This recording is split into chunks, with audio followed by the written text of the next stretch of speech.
What's going on, everybody? I hope everybody's enjoying their Sunday night. Welcome to the production of Braves at Cardinals Sunday Night Baseball in joint with Hardcore Sports Network. I am Blake Newsom, formerly known as the Atlanta Kid, and I will be giving you guys a live breakdown of tonight's action from first pitch all the way to the completion of the ball game. You guys already know who I'm rocking with.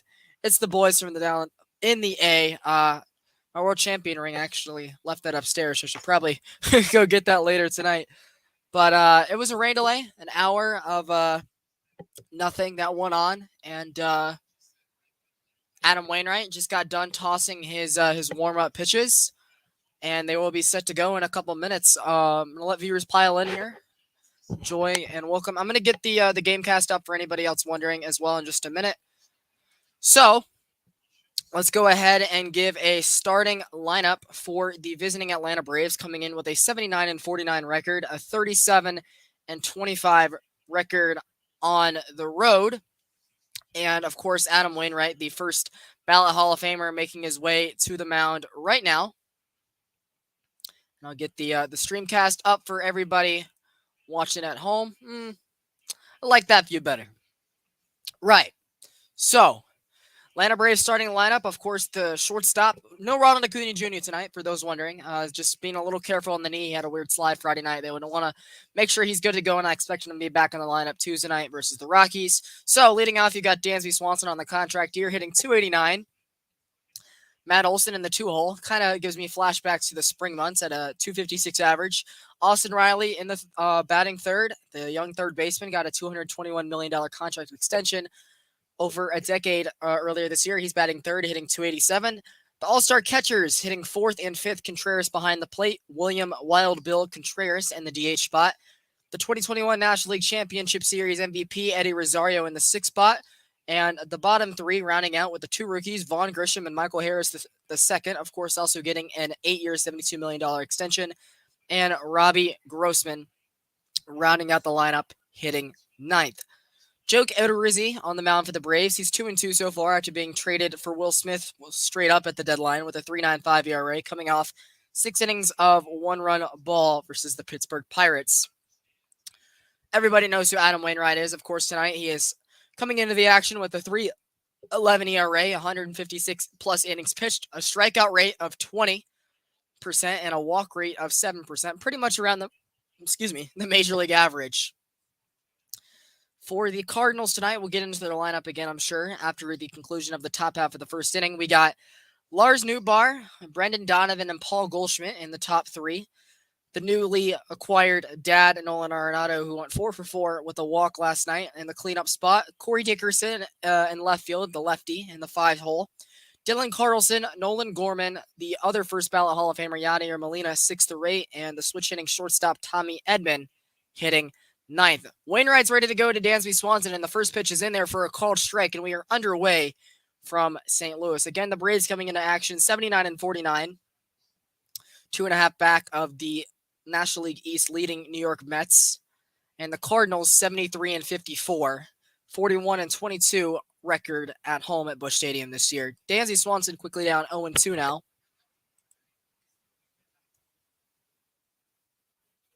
And working quickly is the 40-year-old.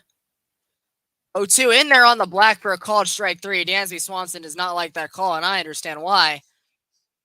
According to our score bug here, all 3 pitches barely touching the black. And there is one away on 3 pitches, and that'll bring Matt Olson to the plate.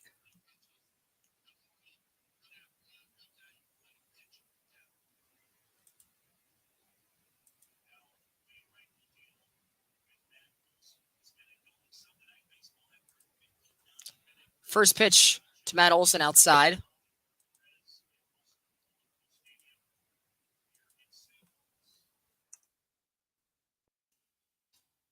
One and to Olson.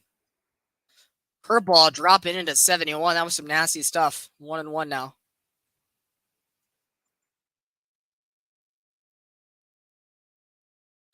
One and one. Swung on out towards shallow right field. Coming over to make the play is Nolan Gorman, and there's 2 away on 6 pitches.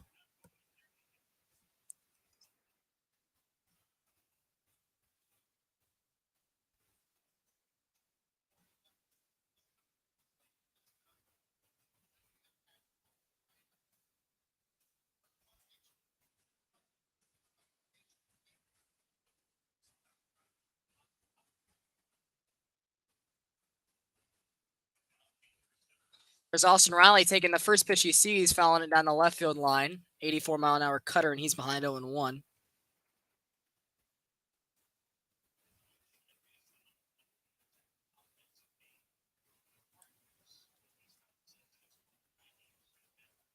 Oh, and 1 hit back off the foot of Adam Wainwright. He's going to pick it up and fire to first base in time for the out. Goldschmidt, a nice pick. An 8-pitch first inning. 1-2-3 for Wainwright. And here come the St. Louis Cardinals. Just about as good as it gets there for the future Hall of Famer. And here come the Cardinals here on Sunday night.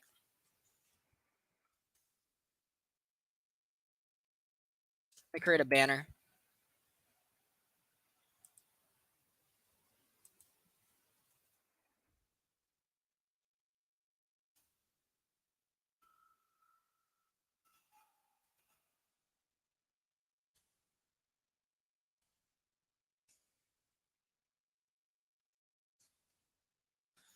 So how's everybody's nights been? You guys let me know. Whatever way you're joining us. At least I got 3 on my channel, 1 on the hardcore Twitch. So good to hear. You guys let me know if the TV audio ever gets too loud. I have it up a little bit.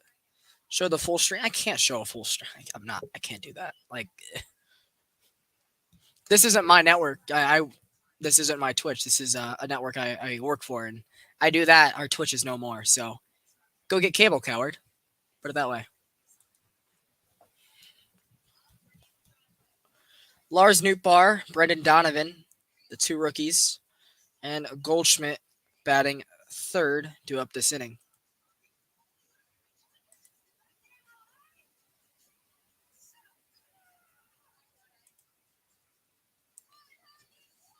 Let's see. Checking in on Twitter here.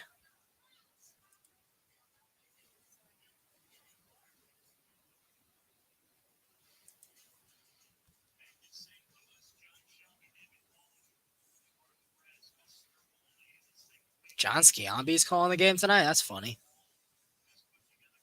Cubs announcer and MLB The Show announcer doing the Cardinals game.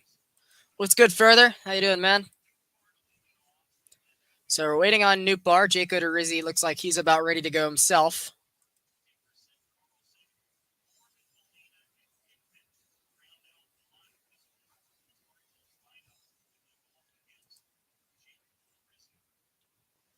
Shout out to the 7 people in here. Hope everybody's enjoying their evening.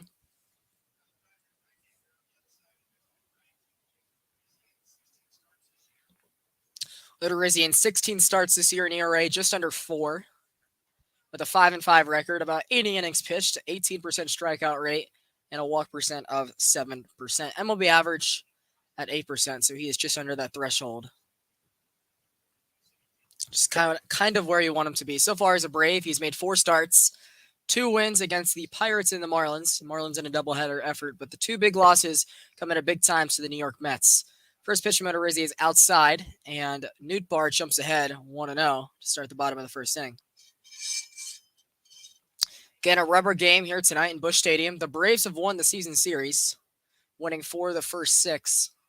1-0, swung on and missed at 93 miles an hour.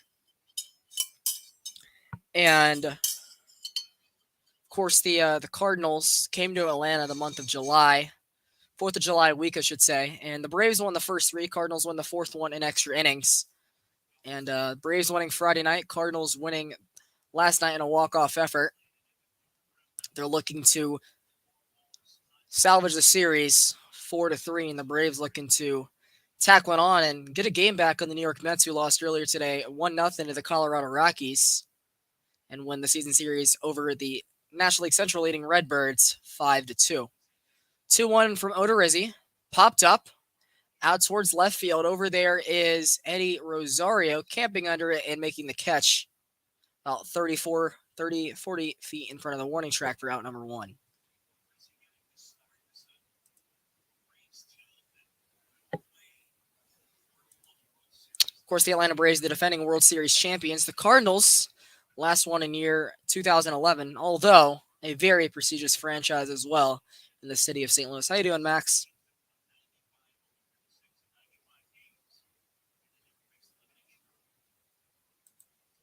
What? I think we can easily say not the NL East. First pitch into Brendan Donovan in there for a strike. What do I do to record these? I work with Hardcore Sports Network, and they give me access to the StreamYard. Worked out stuff with them. 0-1 from Donovan is into the shift. Over there is Grisham. Over to the first baseman Olsen, and there's 2 away. Also in 6 pitches, very similar to Adam Wainwright's top of the half. And here's Goldschmidt. So, yeah, to answer your question, Max, I work with Hardcore Sports Network now. That's kind of where you see the podcast come from, as well, the Long Ball podcast. I'm guessing you're joining for my channel. If not, Hardcore, we have a StreamYard. All of us have our stuff linked to. 2 owners, AK Eagles and Mitch Kofsky. They're both Philadelphia sports creators. Big shout out to them. All love to them. They provide it all for us, and we just kind of upload all of our thumbnails, descriptions, all the stream outlets, and we go from there. Like right now, I'm live on their Twitch, the network's YouTube, the network's Twitter, my YouTube, and my Twitter as well. And if I get a co-host later tonight, we'll probably also add their platform as well. 1-0 from Goldschmidt, swung on and missed. It's even at 1. It's kind of cool. As I said, I am a Braves fan, if you guys couldn't tell, right? My green screen hasn't been working very well behind me today. It's a little finicky. I get a hole in my face from the shadow, so I'm just going to rock with that. My camera is for now. So we wait the 1-1 from Oda Rizzi outside at 90 miles an hour, 2-1. The thing is, like the last couple of weeks, Hayden and I and whoever's been here with me, we've done non-Braves games. We always try to do the Sunday night telecast here for Hardcore. It's been Orioles, Red Sox, Yankees, Red Sox. I think 1 week was Dodgers, Padres. So, yeah, they've been fun games to call. Nothing lines up to what the Braves game is. 2-1 from Goldschmidt is back out towards the center field warning track. There to make the play is Michael Harris II, and a 1-2-3 inning as well for Jake Odorizzi. Both ideal for the starters. 1-2-3, and nobody left. 4-5-6 do it for the Braves. Top of the second inning. Shout out to the 9 people in here. Be sticking around throughout the commercial breaks. I'm not going anywhere. I'll be here the whole night for the most part, unless I need to take like a bathroom break or refill on liquid, which might end up being a thing sooner than later. Tell me how y'all's day went. What do you guys do? What baseball games did you guys tune into earlier? Did you watch some NFL preseason? You guys watch any of the good college football games on yesterday? There was actually a lot of them that went on in week 0. And you guys let me know. You guys got school tomorrow or work tomorrow? Stuff to talk about during the commercial breaks. You guys let me know. I'm all ears. I see every comment on all the platforms right here on my side. And I'll try to give a score update on games around the league later tonight, which I kind of went over earlier in the Long Ball podcast. If you guys here earlier to see that, if not, it's up on all the networks if you guys want to go by and check it out. Late in the second inning here. There was also an hour delay. The game was supposed to start around 7 Eastern, a little after, and there was a bunch of lightning in the Busch Stadium area. There was actually a video that made surface on the internet of lightning striking 30 or 40 feet behind the Busch Stadium scoreboard. I think Ben Ingram, the Braves radio announcer, and a couple other outlets were able to retweet that video. It was kind of a scary scene, but good to see that they're all able to go out there now.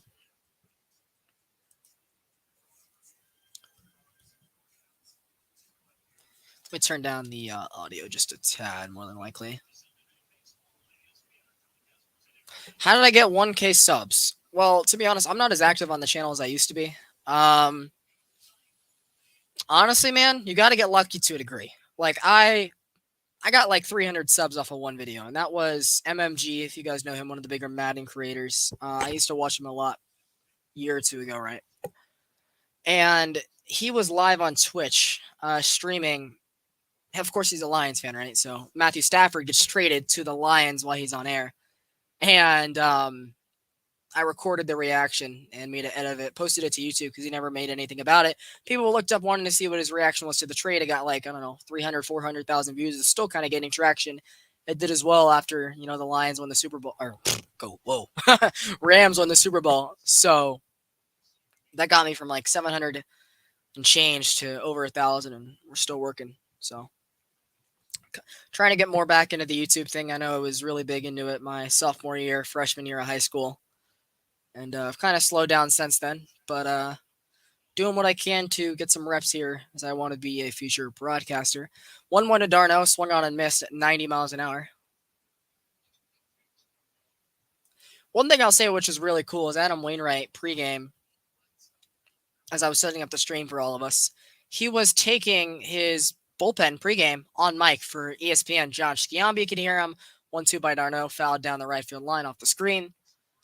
John Sciambi could hear him. The color analyst, Buster Olney, who's there on the sideline. I think it's who's the color commentator tonight? He works for the Yankees. David Cohn. Yeah, David Cohn. So it's very cool to see him talk to everyone about his pregame routine. There's Travis d'Arnaud poking it down the right field line past Paul Goldschmidt for a leadoff single here at top of the second inning. And it'll be the first base runner from either squad here tonight. d'Arnaud actually taking that one outside the zone. It's been called a strike earlier in the ball game, so two strikes, not taking any chances, and poking it the other way. And Travis d'Arnaud's aboard here to start the second inning. See if I can change the banner color. Let's do something a little bit more like the teams. We'll do like a Wainwright from the stretch the first time tonight throws a 72-mile-an-hour curveball outside and laid off by the National League DH William Contreras at 17 homers, a 276 average, and 37 ribbies to show for it. The young guy, of course, the younger brother of Wilson Contreras of the Chicago Cubs, takes a strike. Evens the count at 1.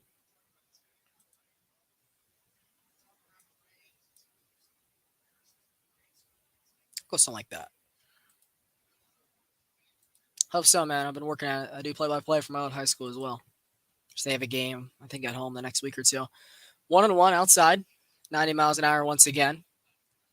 Looking like they're trying to work William Contreras on the outer third, as we can see by our ESPN score bug right here.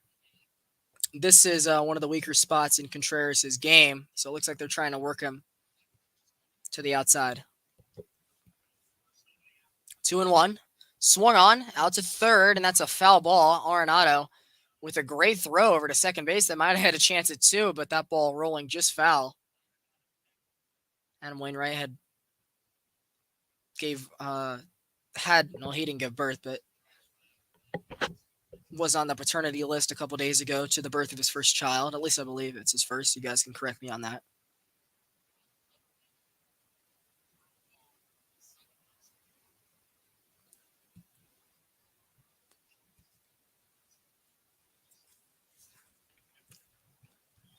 Eighteenth pitch upcoming for Wainwright. Still a 2-2 count to Contreras. Swung on and missed. Got him swinging at the 91.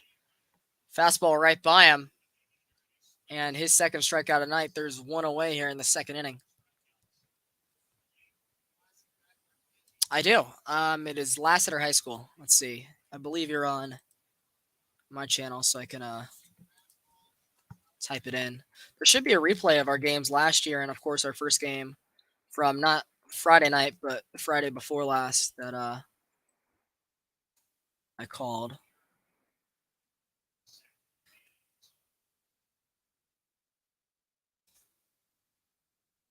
There you go.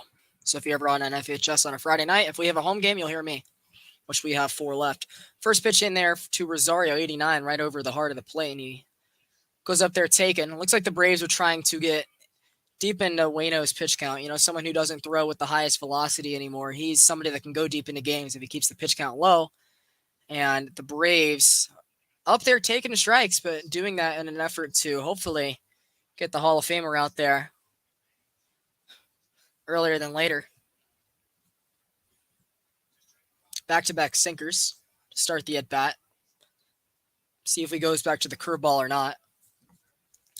They're showing a shot of Ozzie Albies and Ronald Acuna Jr. both inactive tonight. 0-2, outside on the corner, called strike 3 looking. Eddie Rosario can't believe it.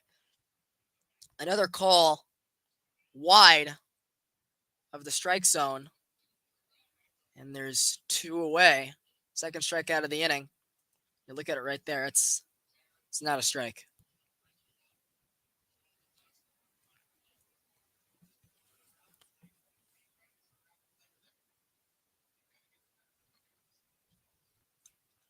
So there's 2 away.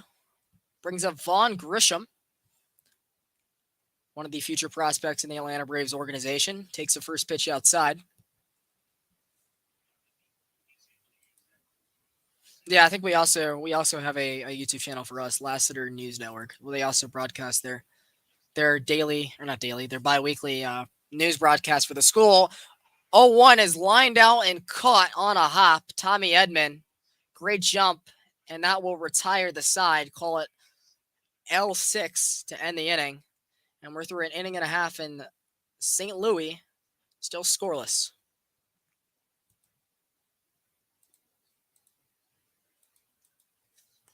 Let's see. Guys, remember to stick around. We're not going anywhere. Or if the commercial break gets boring. But, only so much I can do. Chat's been active tonight, though, so I do appreciate that.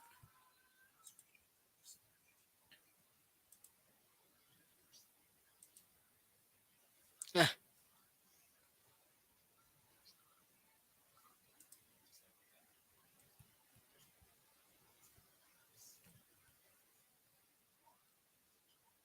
See if I can try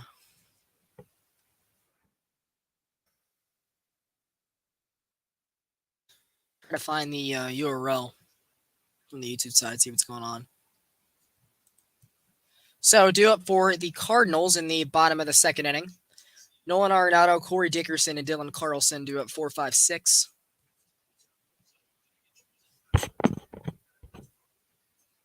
So we'll see how that works out.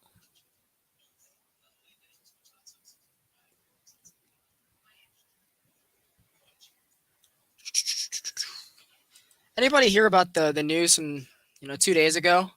Of course, Aroldis Chapman, who just came back. First of all, why is our hardcore sports thumbnail all whack? I don't like that. Either way, anybody hear about the news of Aroldis Chapman?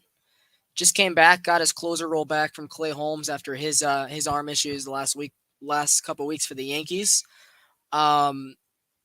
And it ultimately ending in another injury stint for him, being that he had an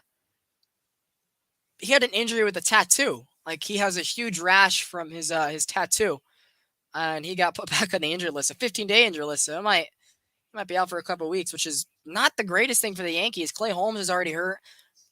Chad Green's out for the year. Michael King, his innings are starting to rack up, and now you got Chapman also out for another potentially 3.5 weeks with rehab and everything that comes with it because of a tattoo rash. Like, can't believe it. That dude can't catch a break the last couple of years. The Cuban Missile, Aroldis Chapman, of course, won the World Series with the Cardinals rivals in the year 2016, but that trade ended up being a costly one when he went back to New York because the Cubs traded Gleyber Torres to the Yanks.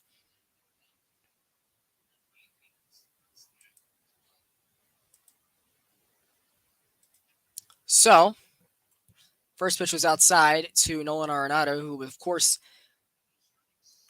reached base in every at-bat last night, and it looks like he will again here, just off the netting foul. It looks like that was headed for extra bases there for Arenado. Of course, the former Rocky. Power numbers have dipped a little bit since coming to Coors Field, but I think that was very much expected. Still one of the greatest hitters in baseball.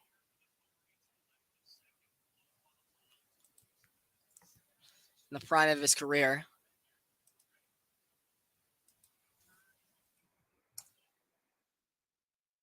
So 1-1. Popped up behind the second base bag. Grisham and Harris. Grisham calls him off to make the play, and a slider retires Arenado for the first out in the bottom of the second inning.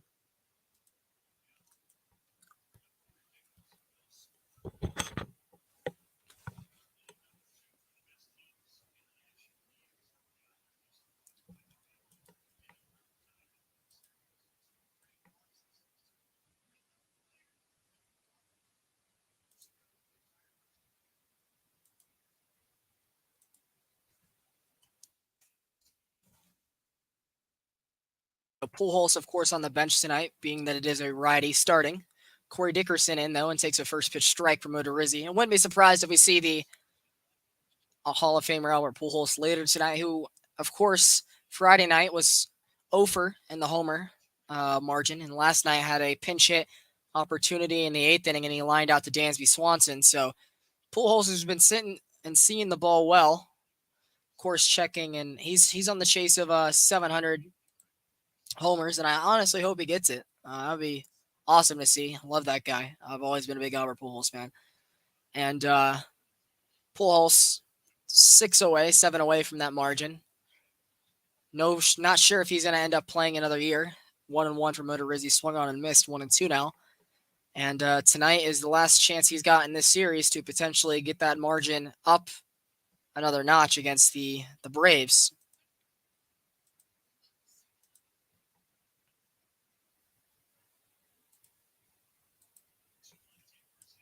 So 1-2 on Corey Dickerson. 17th pitch upcoming for Jake Odorizzi. That one is popped up down the left field line out of play, and we'll do it again, it looks like. Riley giving chase, and that's over the Cardinal dugout.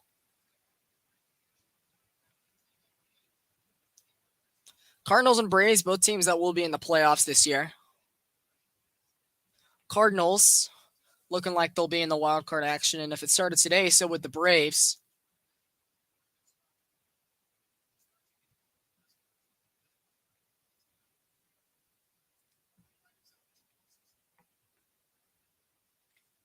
The Braves would also be, if the season ended today, being that the Mets are winning the division.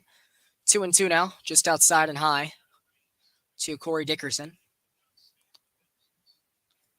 Hate to toot my own horn, but I did say preseason that I did predict the St. Louis Cardinals to win the National League Central. It was an unpopular pick. Everybody thought the Brewers would repeat as National League Central champions, but I did not see that happening, quite honestly. 2-2, rolled on the ground. Great play by Riley, and he got Dickerson by half a step. Stubby claps the first base coach for the Cardinals, saying they might want to take a look at it. As of right now, there are 2 away in the inning. What a play. Chipper Jones-esque there, even Nolan Arenado-esque. Third base defense. Made 2 of those plays last night in a very similar fashion, and yeah, looks like he got him there. What a play there by Austin Riley. Odorizzi had no chance of that, gave it up, let his third baseman try to bail him out, and he did. Dickerson, not the slowest runner in the world either.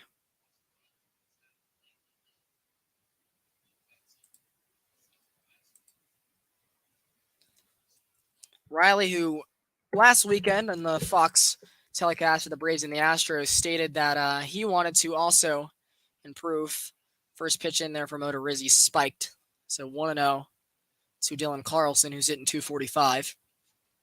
He said in a Fox Sports pregame interview that even with the World Series championship and being on a great ball club and having the extension, hitting .300, one of the better power hitters in the game, that he still would like to improve in areas, cutting down the strikeout percentage, getting better defensively, and, working with Ron Washington every day. We're seeing those dividends. And it looks like he is going to be mic'd up for the ESPN broadcast in the bottom of the 3rd inning. So I'll try to let you guys know, for the people that can't watch it, kind of what they're asking him and talking to him about. So 2-0 on the way to Dylan Carlson, and that is high, and now 3-0. So not a great spot for Odorizzi, who worked a good inning up to this point. 2 up, 2 down, Arenado and Dickerson, but falling behind to 6-hole Dylan Carlson.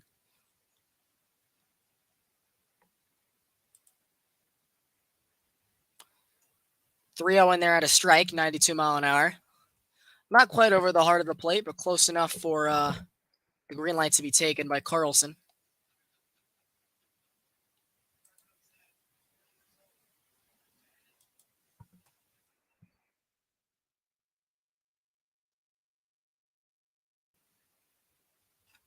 (3-1) outside for ball 4, and Odorizzi lets up his first base runner of the night, and it comes via the walk to Carlson, and that will extend the inning for Nolan Gorman.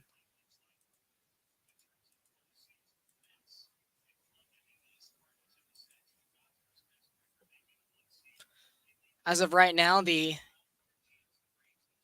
the 6 teams in the National League playoffs would be the Mets, Cardinals, and Dodgers winning the divisions. Braves, Padres, and Phillies in the wild card. The Giants and the Brewers, the only 2 teams in limbo that maybe still have a shot of doing something.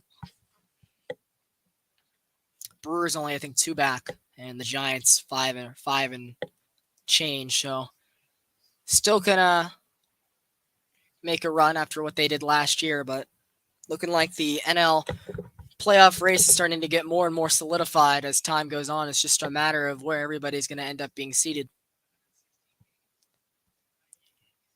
Odorizzi working quick now from the stretch, down 1-0 to Gorman.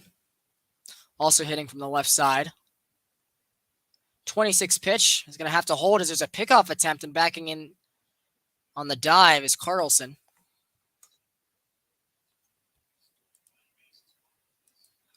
Carlson, 5 stolen bases on the air, only caught once.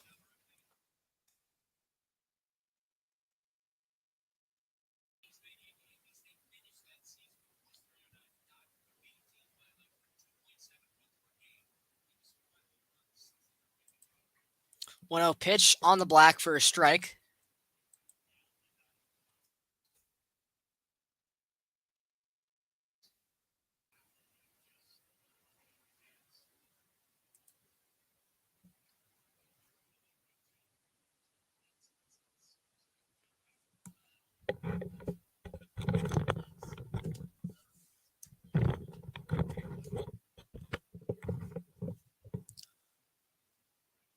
One and one.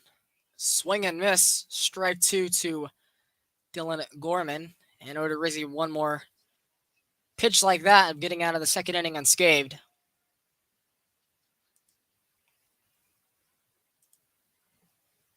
Going to the 4-seamer there. 3 straight 4-seamers to start the at-bat. Be interested to see what he goes back to here. You would think it'd be a little bit different.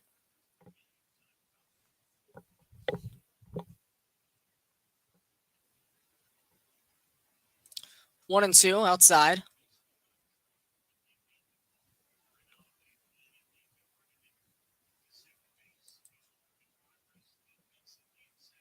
So it'll be the 29th pitch of the inning. Or excuse me, of the night for Odorizzi. I believe about the 20th of the inning, probably. Look to first. Carlson. Now his focus back to Gorman, and here it is, the 2-2.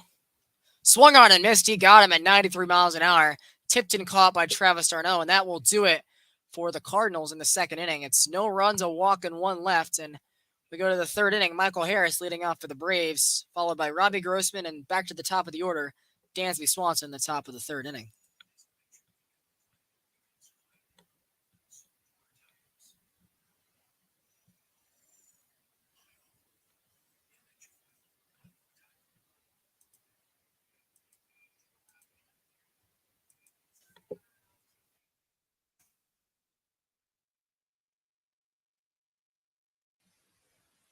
Shout out to everybody in here once again.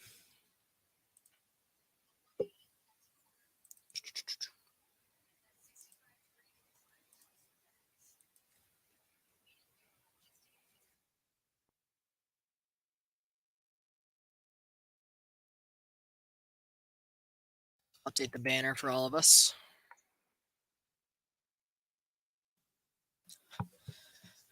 You already know that Waino is going to do his part to give the Cardinals a win tonight.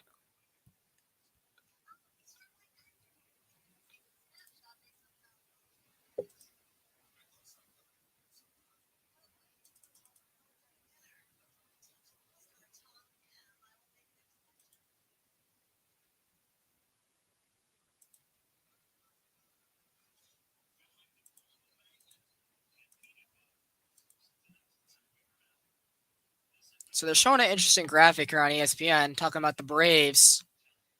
90s Hall of Famers. They had Chipper, Tom Glavine, Greg Maddux, and John Smoltz. They're talking about building a similar core. Planting seeds, they're showing. This is actually kind of hilarious. And they watered them, and they grassed into Ozzie Albies and Ronald Acuna.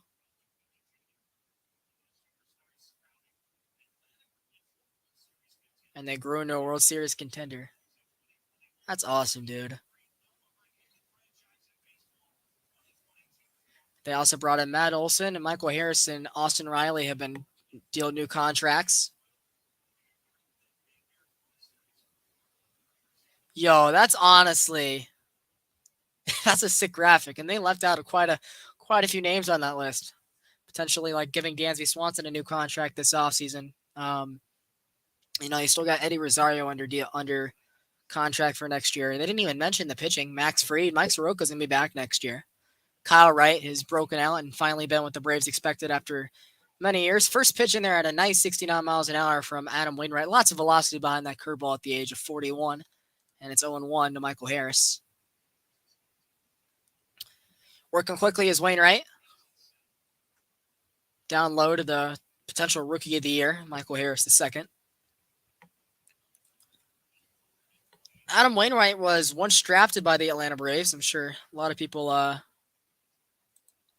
was the tat really bad? I'm sure you're referring to the Aroldis Chapman tattoo I was talking about earlier. The reason he's once again put on the injury list after getting his closer role back for the Yankees is he had a tattoo problem.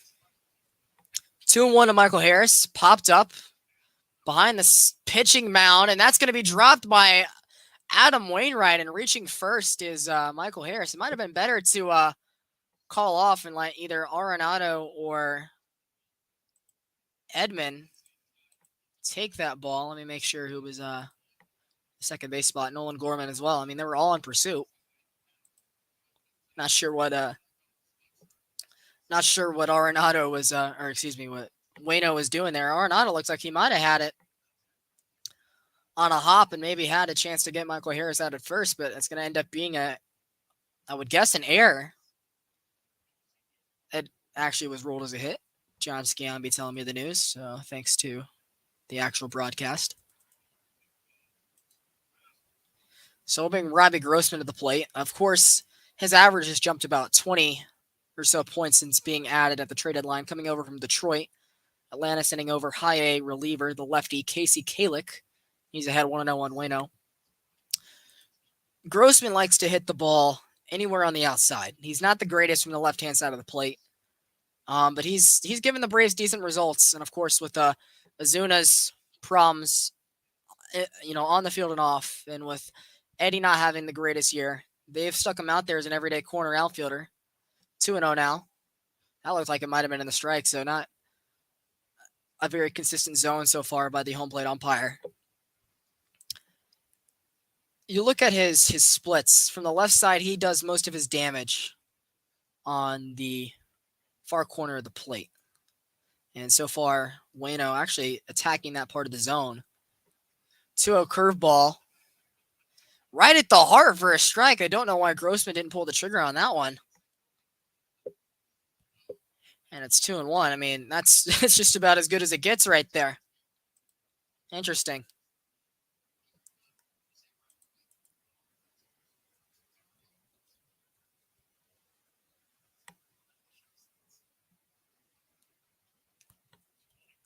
Two and one, swung on and missed.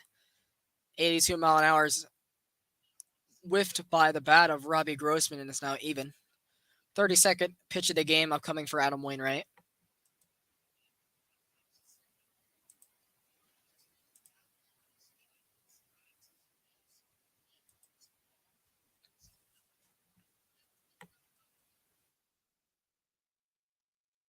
Two outside at 90 miles an hour. We're full. Wouldn't be surprised to see Michael Harris possibly on the move here.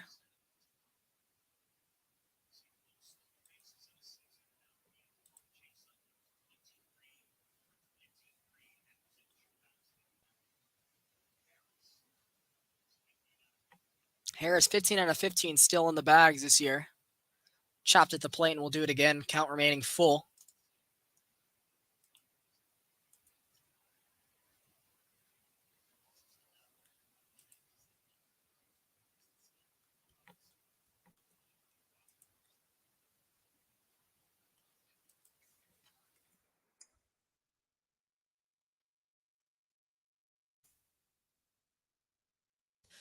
Still a full count. Arenado. 3-2 in the air out to center field. Going back on it and making a play towards the warning track is Dylan Carlson. Michael Harris, the second, is actually going to tag up and get to second base safely. So heads up base running there by the rookie. Might not have been a stolen base, but a productive out at that for the Braves. Call it a sacrifice fly. Well, not a sacrifice fly, but call it a sacrifice. And Harris is going to be at second base, one away.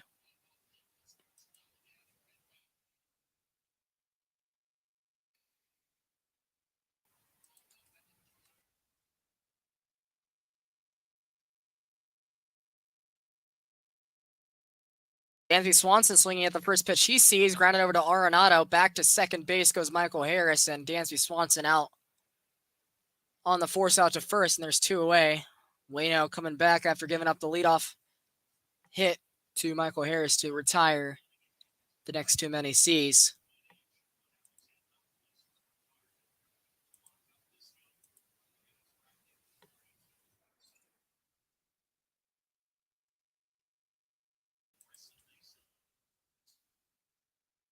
Let's see.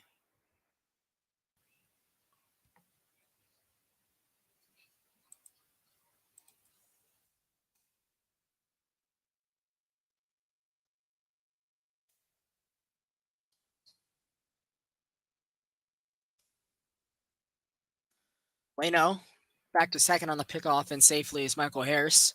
Matt Olson looking for an RBI opportunity and to extend the inning for Austin Riley, who will be on mic in the bottom of the third inning for the Braves live on the ESPN broadcast.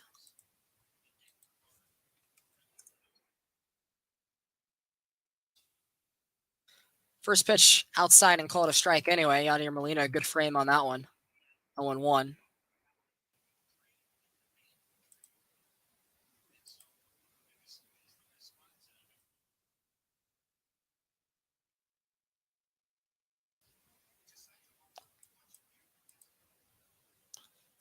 Oh, 1 from Olson, corkscrewed out towards the foul ground and into the camera well.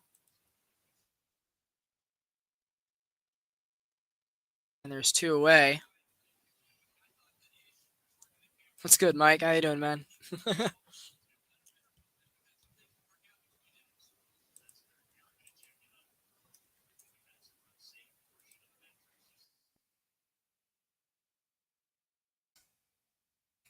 It's still 0-2 in Olson. Two away, top of the second, or top of the third inning, I should say. Michael Harris still leading off at second. Wainwright. A look back to Harris on route to his 38th pitch of the ball game. 0-2 on the way, and it is in there at 74 miles an hour outside. And it'll stay right here at 1-2. Shout out to everybody once again for joining the chat on all our different outlets here tonight.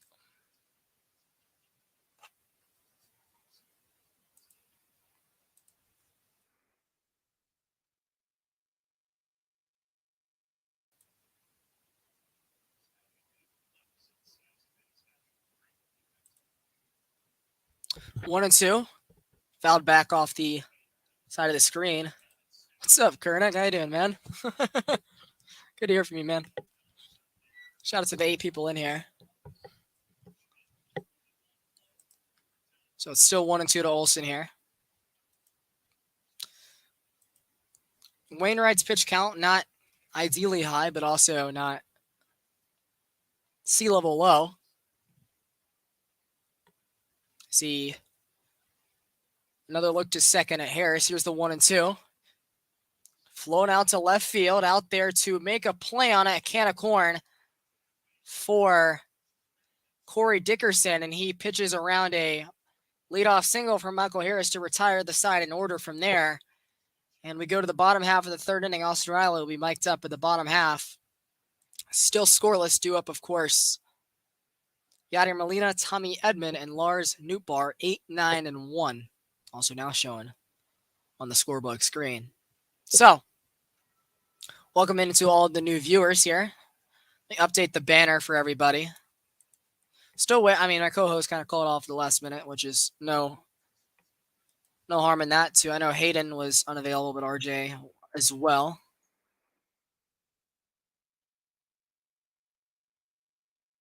Yeah, Brewers 197. So an Atlanta win for you guys would actually get you guys a game closer to first place. If we lose, you guys stay where you are. So as of right now, see if I can show Mike. The Brewers right now are outside of the playoff picture. A game and a half back of the San Diego Padres. What's going on, Gerd? How you doing, man? Good to hear from you. So I got Gerd and Kernick in the chat. It's funny, even though they're looks like they're on separate YouTube chats. That's pretty funny. So of course we're live on 6 different platforms: Hardcore Sports Network, both of mine, and as also to my co-host who's usually here but was not able to make the stream tonight. But you know what? We're working fine without him. So he's busy with college though, so I fully understand it. He goes to a campus I don't, so fully makes sense. All right. Odorizzi, of course, had the 2-out walk last inning. Needs to clean that up this time around, being that, I mean, it's 8-9-1. Yadier Molina, not really the biggest threat, especially from the right side, facing a righty. Edman and then Lars Nootbaar has a lot of promise. I think they like the kid. Every time he ends up having a play for the Cardinals, they end up screaming Newt to mimic the man's name. It should be. I mean, I'll be on the counselor side of things, but yeah, hopefully. So I'm going to turn up my broadcast a little bit just to see if I can hear what they're talking about with Austin Riley. You guys let me know if it's too loud. I'll probably turn it back down after the bottom half of the inning. First pitch in there for a strike to Yadier Molina. It's 0-1. Molina splits, as we can see here. Still a good hitter from the bottom half of the zone, hitting .333 in both of these quadrants. And if you give the ball high to him, that's your best odd. And I guess that's what Odorizzi has planned here. First pitch, or second pitch, I should say, back up the middle. Dansby Swanson having to field it on a couple hops. But the slow-running catcher is enough to retire Molina one away, bottom of the third. Of course, future Hall of Famer.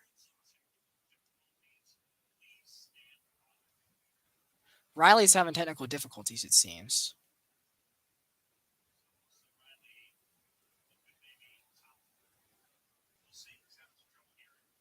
Top 4 he's hitting, though. I don't want you guys miking up Austin Riley. That doesn't make a lot of sense. Yeah, thank you. So they just corrected themselves. So Tommy Edman now. One away. What's up, Hayden? How you doing, man? Good to hear from you. 32nd pitch on the way from Odorizzi to the 9-hole. Tommy Edman. First pitch ripped on out to Matt Olson, gobbled up, and a flip to the bag. A quick running Edman is enough to retire him, and there's quickly 2 away, bottom of the third now. And then I'll flip the lineup back over for Lars Nootbaar, who flew out to left field to start the Cardinals offensive side of the night. How's everybody doing? Shout out to the 12 people in here. Hope everybody had a good Sunday. Let me know what's going on. Let me know what you guys did today. Watch the ball, whether that was football or some college football last night. Major League Baseball. If it was the Little League World Series final, which I heard was earlier today, I know there were some racing events on as well. Let me guys know how it went and what you got planned for tomorrow. You got some school? You got some work? You got nothing? You guys let me know. Good commercial break conversations. First pitch in there from Odorizzi. Strong 70 miles an hour for strike 1. Lars Nootbaar looks like he's the best hitter on the corners. You threw 6 picks in your flag football game? That's tough, Mike. That's tough. I wonder if you'll have your job next week, right? Odorizzi, a 5-pitch pitcher, throws the 4-seam a whopping 51%. The cutter second best at 20%. Looks like he also offers a slider, a curveball, and a changeup. And first 2 pitches of the at-bat have been the cutter and the splitter, both for taken strikes, and he's one strike away from getting out of the third inning again unscathed.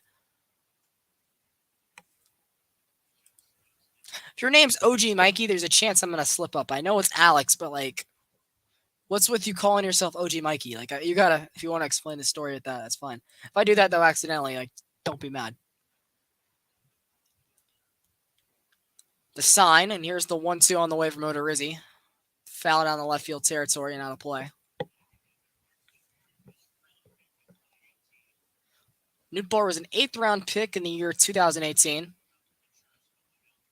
Made his way up a good Cardinal system. You know, they're one of the franchises that always knows how to turn out talent. Of course, the second most winning franchise in history behind the New York Yankees. Always in the thick of the National League. And always a good crowd to show for it here in the city of St. Louis. 1-2 pitches driven out towards the right fielder, Robbie Grossman, to catch it on the line in a 1-2-3 inning for Jake Odorizzi. Due up in the Braves' 4th inning, Austin Riley, the 3rd baseman, followed by the 2 catchers, Travis d'Arnaud, and DHing, of course, William Wild Bill Contreras. Odorizzi's pitch count looking pretty nice right now, I cannot lie. But still no action to show for as we head towards the middle innings. That goes for Wainwright, too. That could change here, though. Let me update the scoreboard.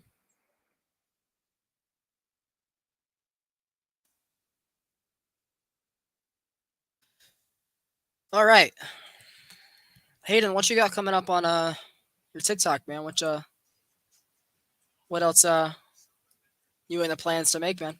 If you want to give everybody an inside look. Of course, we're live on a couple of different platforms, right? So I know all the chats cannot see each other. It looks like we got four people on the hardcore side, 6 on my side, and a couple as well on the hardcore Twitch. So I don't think it shows up on the Twitter viewers, but I would guess that there's a couple over there too. So probably a good couple people in here. What's good, Ari?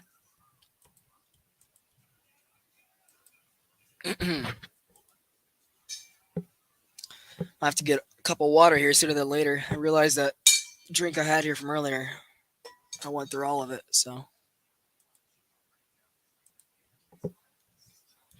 of course, it's a rubber game here tonight in St. Louis.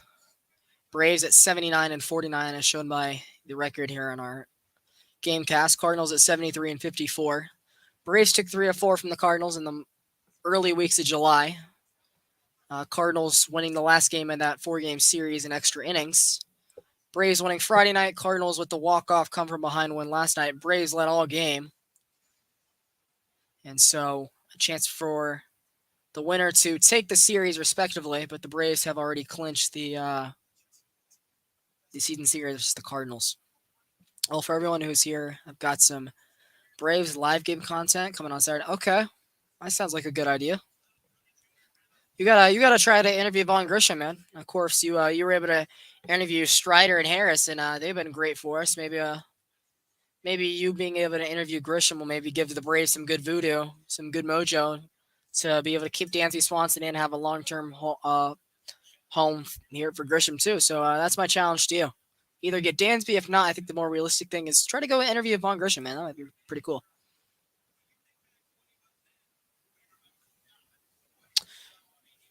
Adam Wainwright here, working in his 4th inning of work. First pitch by Austin Riley is driven into left field for a base hit. The guy who will be mic'd up bottom of the 4th inning has a leadoff single for the Braves. 2nd inning in a row, they've done that. And the world champions back at work here, taking a sinker, dropping it in front of, I believe Dylan Carlson's in left field. Corey Dickerson is. My dad just texted me he's having meatloaf and mashed potatoes and green beans and biscuits for dinner. That is a feast if I ever heard one. All right, Travis d'Arnaud. 1 for 1 that I had the single back past Goldschmidt on down the first base line. His first time up, first pitch he sees fouled back off the net behind home plate. Down 0-1. Fun fact, of course, the Cardinals starting pitcher tonight, Adam Wainwright, the Double-A manager for tongue twister. Double-A manager for Wainwright back in the day was Brian Snitker, of course, the current manager for the Braves, longtime member of the system. Over 40 years, he's worked with the Braves in many different roles. Third base coach, minor league development, former player, farm director, and Like that. I'm glad to see that I wasn't the first one to think of that. Of course, the Braves, as I mentioned earlier, traded Adam Wainwright early in his career during the Braves' run of 14 straight Eastern championships. Well, division championships, I believe 11 of them were in the East. The first couple in the National League Central, 1-1 fouled off the right field netting, and it's 1-2 to d'Arnaud. Braves traded then young prospect Adam Wainwright early in the offseason. I believe it was going into 2005. I'll Google who the exact return was for the Braves. I think they got good seasons out of whoever they got in that Wainwright trade, but the return never equaled out what the Cardinals got. They reaped all the benefits, including 2 World Series and a possible chance at a third this year, 2-2 now to d'Arnaud. And Wainwright's a future first ballot Hall of Famer. Resides in the South Georgia area in the offseason, though. I know he lives down in Darien, Georgia. My buddy Sanders Ragsdale, if he's listening tonight, shout out to him, one of my elementary school friends. Also lives in the same area as Adam Wainwright and knows him pretty well in the offseason. Not the biggest baseball fan, my friend is, but he gets to know Adam Wainwright as Mr. Adam. So, cool thing and a cool relationship that I kind of wish I had as well. So, there's that.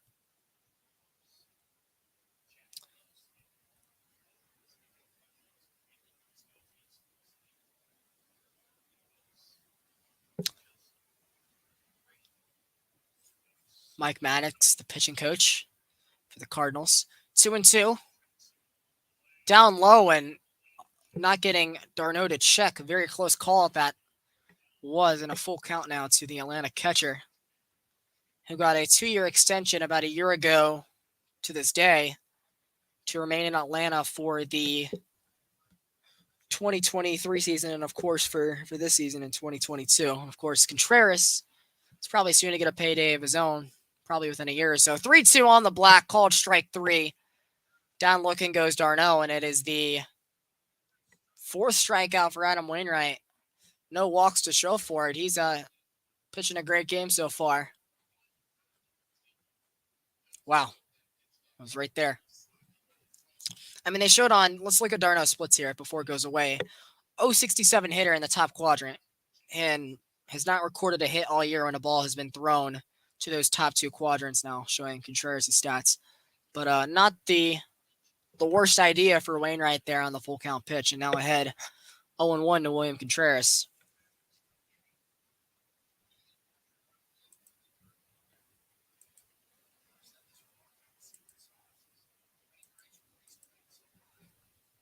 What's going on? 0-1 swung on and missed by Contreras, now 0-2. No. Why is my computer acting up? No, I don't. Close one of my tabs. I'm trying to pull it back up, and it's messing around. 51st pitch for Wainwright. Gets the sign from Molina. He's set, and it's down in the dirt. Curveball. 1-2 now. Of course, I broadcasted one of the Braves-Cardinals games in the month of July. Earlier this year, the Braves would go on to win that game. Final score, I believe, was 3-0. Back-to-back homers were hit in the 5th inning by Ozuna and Eddie Rosario. And I believe the Braves tacked on one in the bottom of the 7th. Line drive by Contreras, caught. A diving Tommy Edman to save a base hit from getting through. That ball was hit 107 off the barrel. Contreras is bat, and there's 2 away. What a play by the young shortstop, Edman. Phew. Good grief, man. That was smoked. Ugh.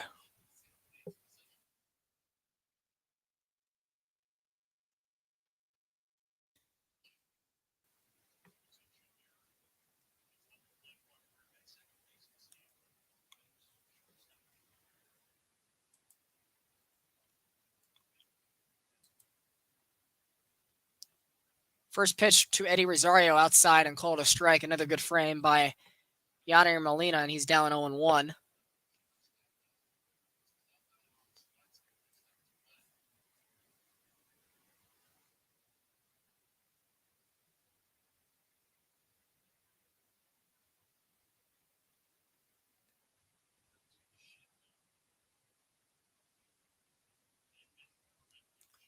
0-1, swung on and a base hit out to right field.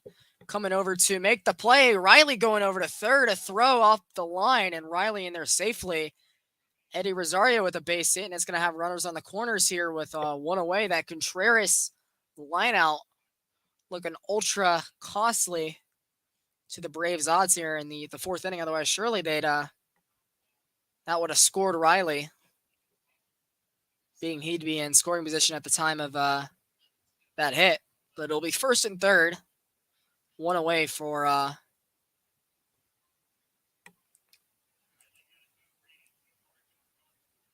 Vaughn Grisham. Waino about to throw his 55th pitch. Sorry about all the lighting changes. When I dark mode on some tabs, not dark in the others. So what I have on my second monitor over here, if the light changes because I'm going through different things on my monitor. First pitch to Grisham in there for a strike, and it's 0-1.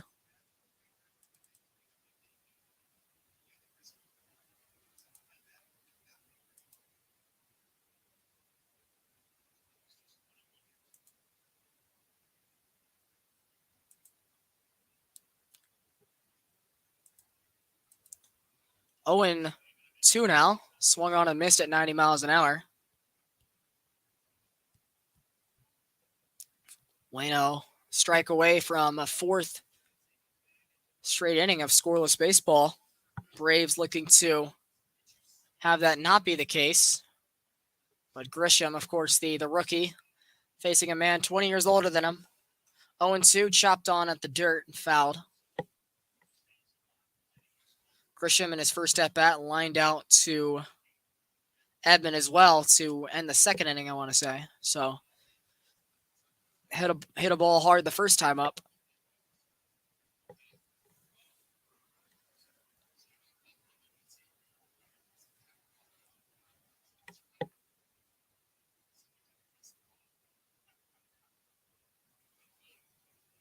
Oh and 2. Back to the mound, knocked down by Wainwright. There to make the play and throw to first base. Plenty of time to Goldschmidt to retire the side. Another scoreless inning for Wainwright. Brendan Donovan, Paul Goldschmidt, and Nolan Arenado, 2-3-4 do it for the Cardinals in the bottom half of the inning. And it looks like Austin Riley will be mic'd up in the process, but another good inning there from the future Hall of Famer. I got to keep hammering that point home. Adam Wainwright, which somebody the Braves could have had that they let get away.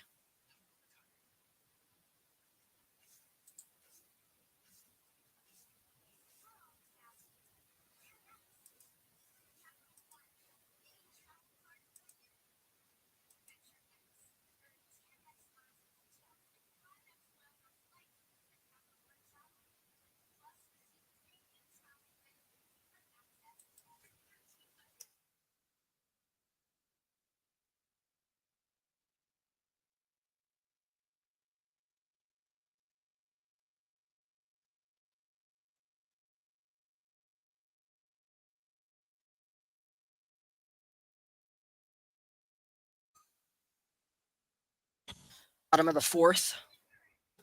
Turn the broadcast up a little bit so I can hear what they're talking about to Austin Riley. Actually, I'm going to wait for the inning to come back, though.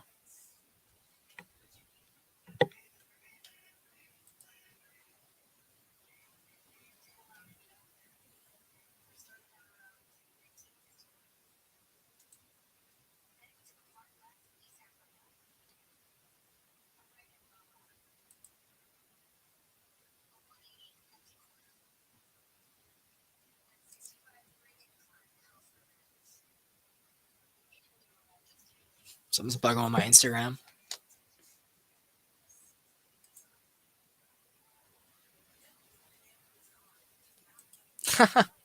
Thank you, Micah. Shout out on Instagram. I see that.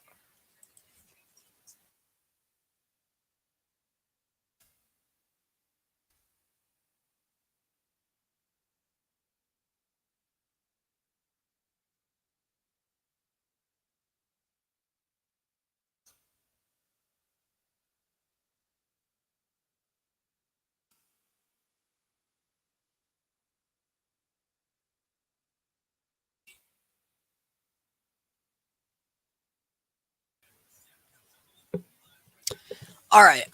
So, Odorizzi going back to work here, bottom of the fourth inning. This would be a big out to start the fourth inning of work.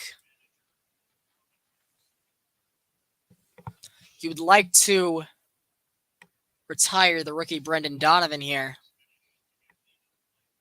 and not see Goldschmidt or Arenado with action on the bases. It's 2-0 though, not a good start. I'm shifting Donovan to pull. Austin Riley playing the rover position.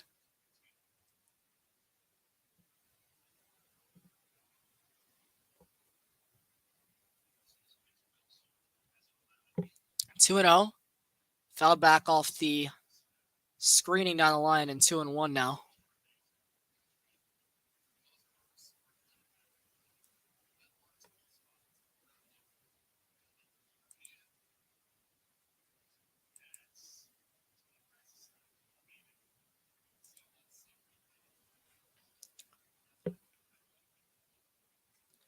Two and 1 outside and called a strike as a Braves fan. Not sure how that one was ruled there. It's been a lot of inconsistent umpiring tonight. Let's see where it's framed. Yeah, I mean, look, that's not a swinging strike. That was ruled a swinging strike.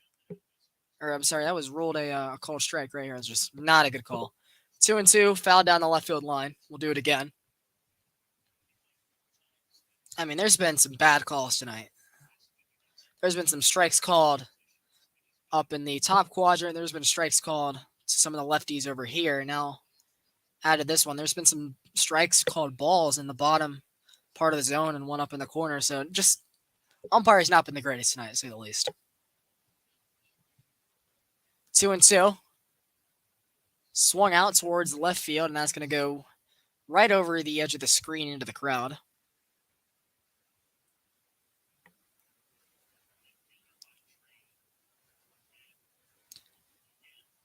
Donovan's had starts everywhere for the Cardinals this year. 25 at third, 17 at second base, and left and right field. 14 at first base, 7 at the shortstop position, and 13 at DH. So an ultra utility man.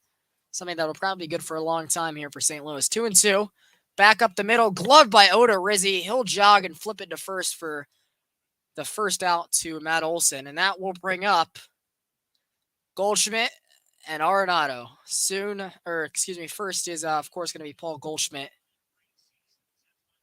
who is on pace to maybe win the Triple Crown in the National League this year, which for people that don't know means he leads the National League in average, in average, home runs, and RBIs. And he is first in the RBI and home run list, I'm pretty sure. If not, he's right there for RBIs with Pete Alonso.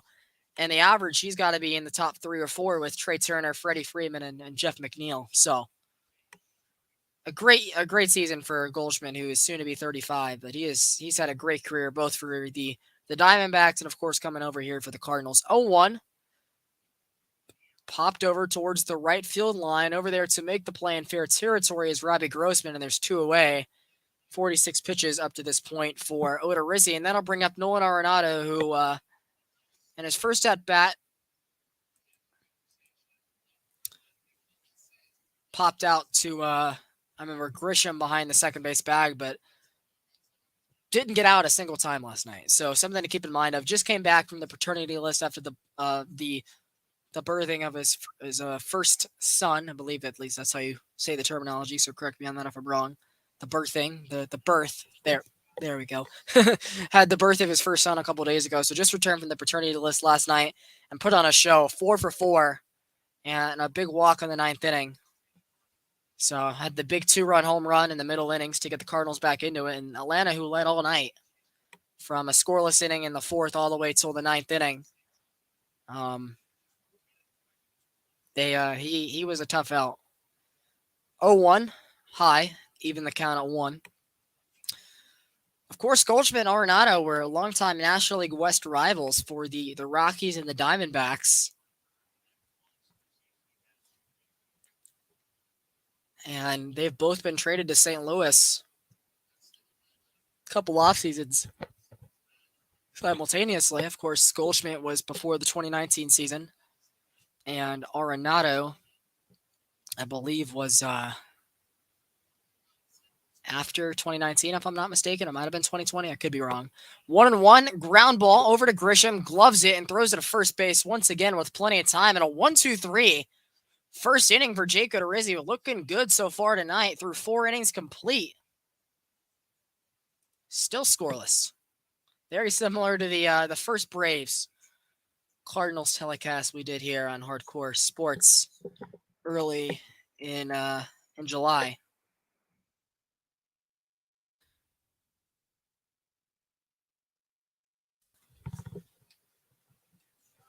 Dogs come over to see me, y'all.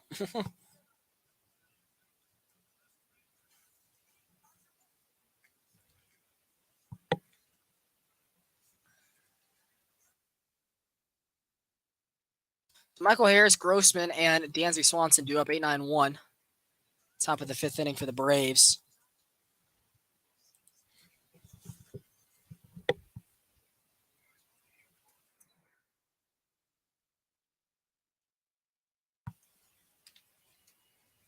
Ugh.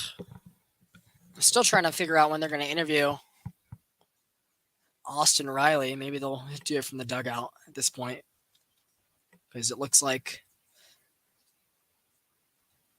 he won't get an at-bat this inning. I mean, 8-9-1. The Braves get 2 people on, he will, so not sure.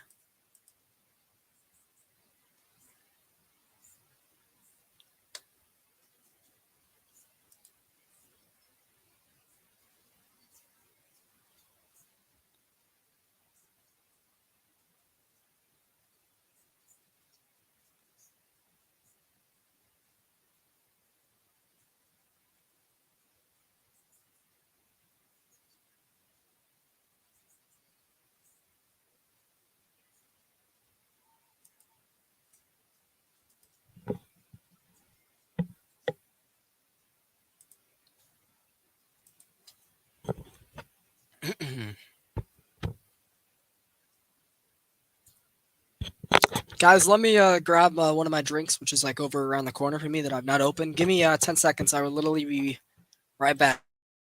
Time me if you want.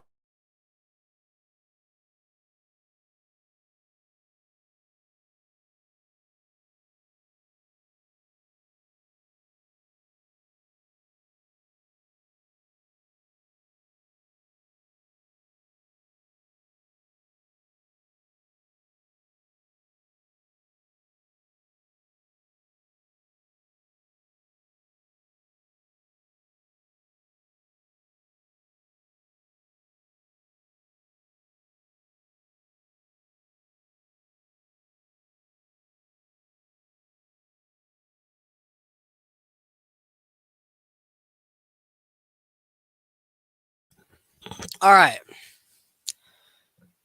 First pitch by Michael Harris that I saw looks like it might have been a 0-1 count originally. Smacked up the left center field hole for a leadoff single.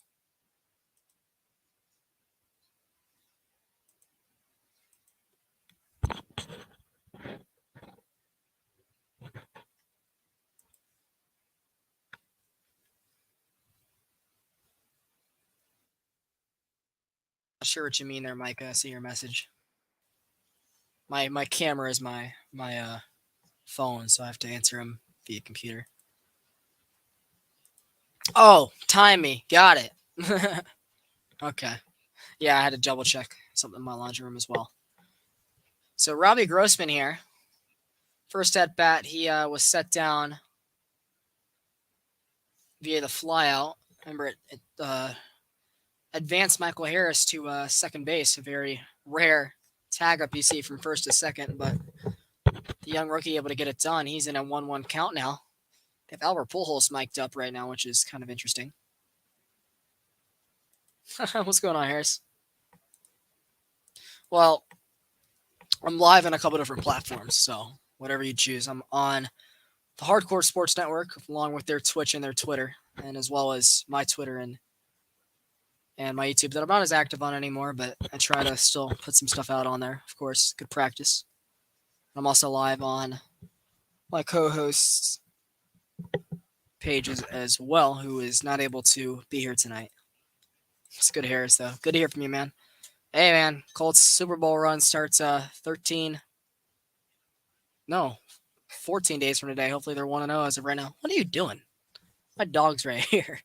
1-1 pitch foul down the left field line. What are you doing? Get away. What are you doing, Barry? Come here. Come here.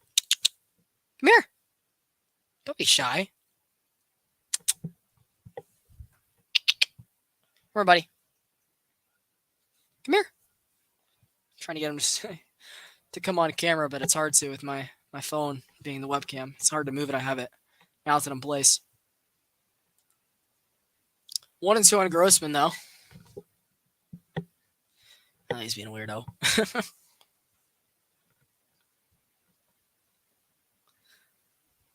1-2 just on the black, and it looks like he might have got rung up.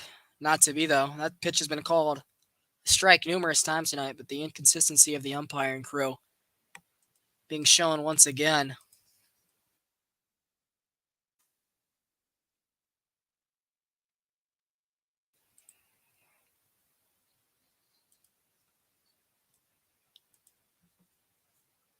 Two and two pitch, swung on, fouled down the first base side. I might have had a chance to have a double play there.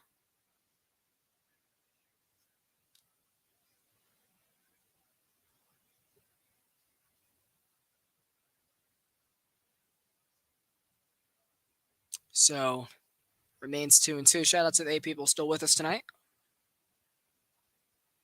Viewers fluctuating, which is understandable. Wish I could hide the ad, but Giannis, so we'll give him the shine. 2-2, full now to Robbie Grossman, who it seems like in almost every single one of his at bats, he draws a full count. He grinds, but it's a matter if he finishes him with the base knock or not.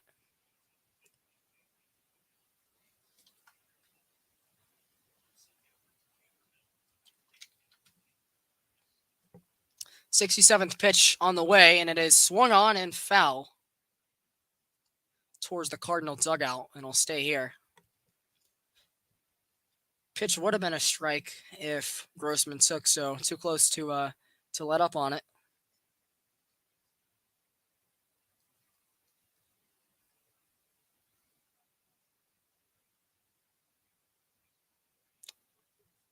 Of course, the Cardinals winning recent World Series in the year 2006 and 2011, and a good chance that they do again here within a couple years.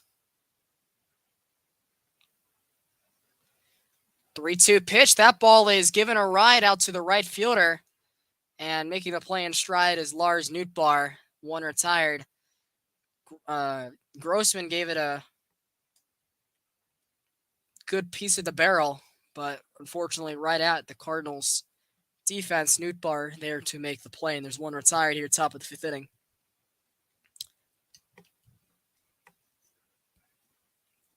I want to see what the chat thinks of what's going to happen at this point in time. I want everybody to give score predictions down below. You guys let me know what you guys think is going to ensue for the rest of the game. Leave your comments down below. Dansby Swanson takes a pitch, lining it right at Tommy Edman, and they're going to double off Michael Harris to end the inning. Are you kidding me? Oh, my God. That is a very rare double play. And oh, my God. Wainwright out with the side retired once again. That's... God. Good grief, man. That's not what the Braves ordered. But the Cardinals defense flexing their muscles. They are two teams that value their defense highly, and you can see why. They both are very good at what they do. Damn, man. Halfway home, still scoreless.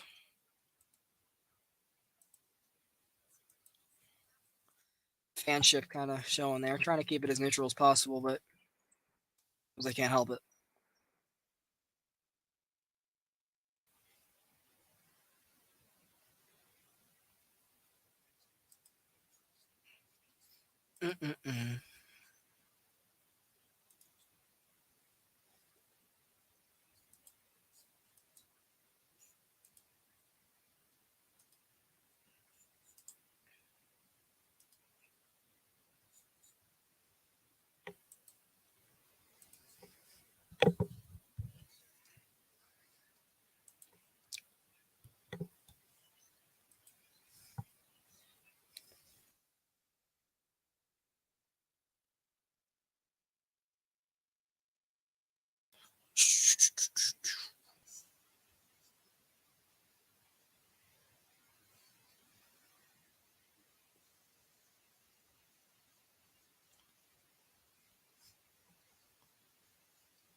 What is ESPN on?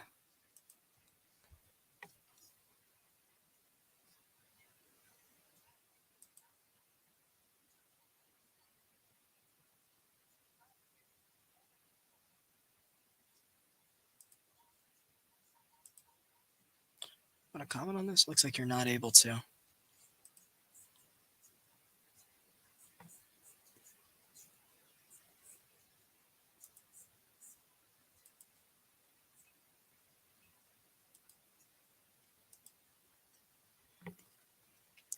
So,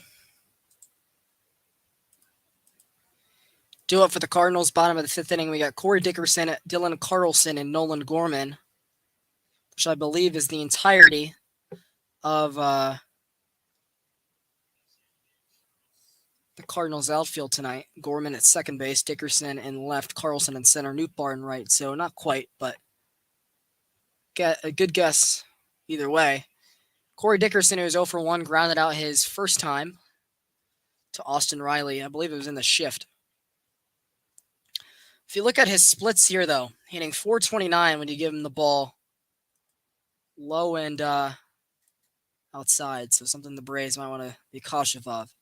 Which they gave him a high strike there. First pitch on the four seam.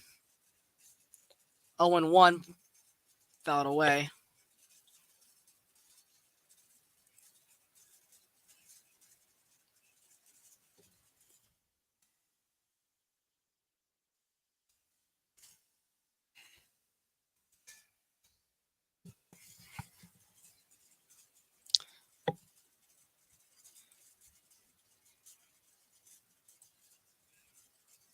Nearing the hour and a half mark here. Tonight's game. 0-2 to Dickerson. Swung on. And that is going to stay up for Eddie Rosario. It looks like he might have missed it at first. Then my eyes deceived me a second time, making it look like it had traveled over to the screen over by the left field fans. And both were wrong. That was a fly out to start the bottom of the fifth inning. So a good start from Odorizzi.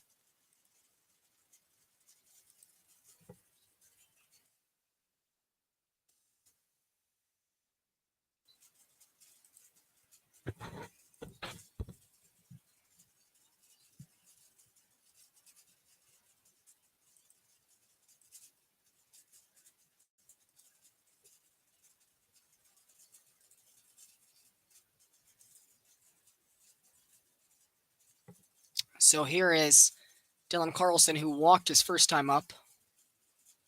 First pitch is high and called a strike. I mean, this umpire is just all over the place. But both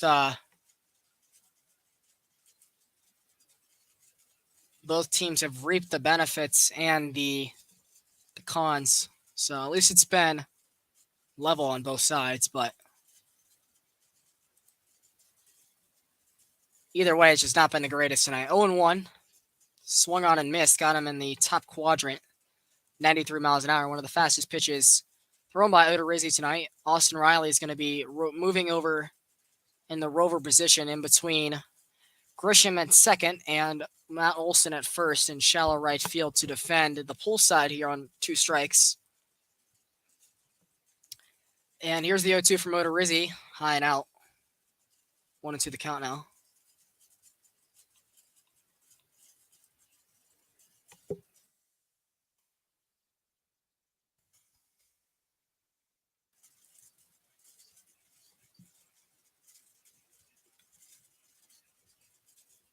One and two. And they're going to say Carlson won a round, a strike 3. Call it Odorizzi's second of the night. And quickly 2 away here in the bottom of the fifth inning. That caught me by surprise, too.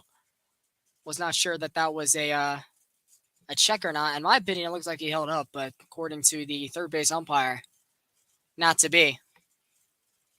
End of the inning. We're going to go over the scores from around the major leagues today. Being that it is the nightcap, I don't believe there was any double headers or delayed games that are also in progress right now. But yeah, there's 2 away, bottom of the fifth inning. It's up to Nolan Gorman to keep the inning going, who takes a first pitch 93 mile an hour fastball off the outside corner.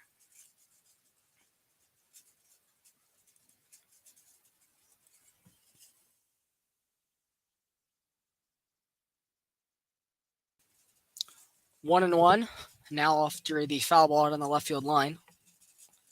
Still trying to see if somebody at Hardcore wants to come on to kind of co-host the show for the rest of the game. If not, it's all fine. It looks like we have everything squared away.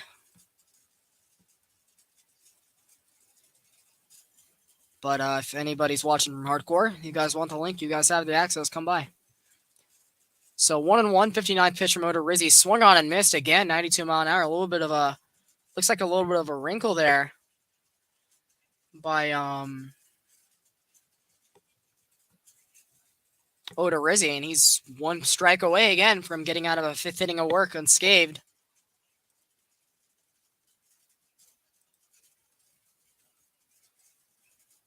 One and two, high and outside.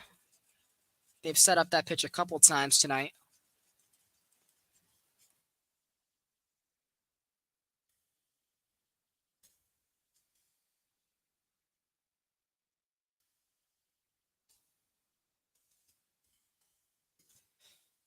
The sign from Oda Rizzi. Here's the 61st pitch of his night is outside, and they've worked it full now.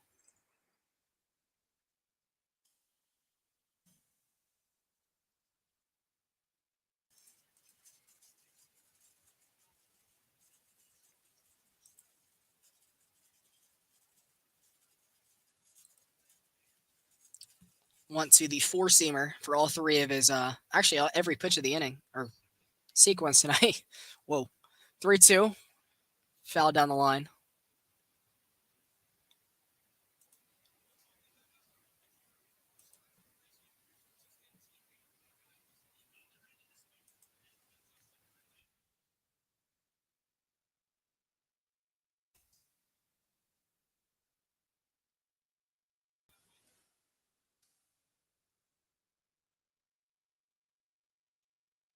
Three two once again. Once again down the left field line out of play. So Gorman making Oda Rizzi work here, getting that pitch count up. Of course, if this inning were to continue, it would be Yadier Molina, who in his first at bat grounded out to Dansby Swanson behind the second base bag pretty much. But here comes the 8th pitch of the inning.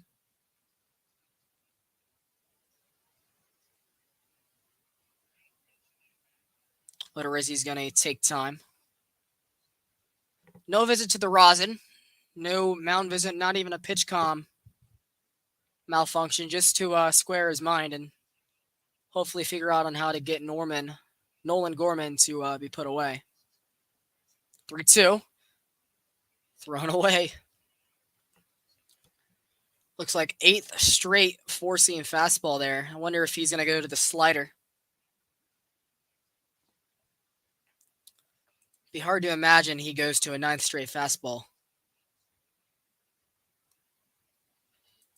But it is baseball after all. You never really know.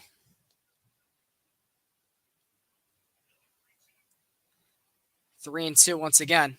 Fouled back. 9th straight fastball for Oda Rizzi. His pitch count has risen from 56 to 65 in this inning alone. Don't know what Travis d'Arnaud is thinking. Clearly they have something on him. It's been a lot of pitches right here in this inner quadrant, which Gorman is hitting 227 in. Weird. 10th pitch, though. Swung on and missed. Got him with the fastball after 10 opportunities to do so. And that will retire the side in order. 2-3-4 do it for the Braves top of the 6th inning. Matt Olson, Austin Riley, and Travis d'Arnaud, the man who just called a great at-bat there to retire the second baseman, Nolan Gorman. So through 5 innings, we're still scoreless from the Lou.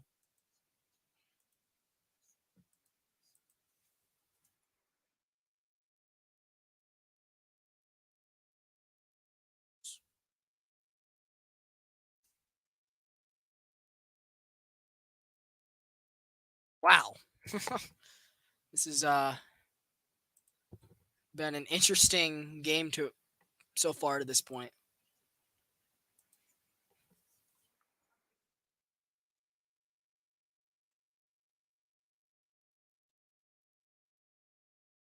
Apparently, I can't hear it because my headphones are on, but apparently Gorman screamed out the F-bomb after not being able to get a hit at the end of that at bat.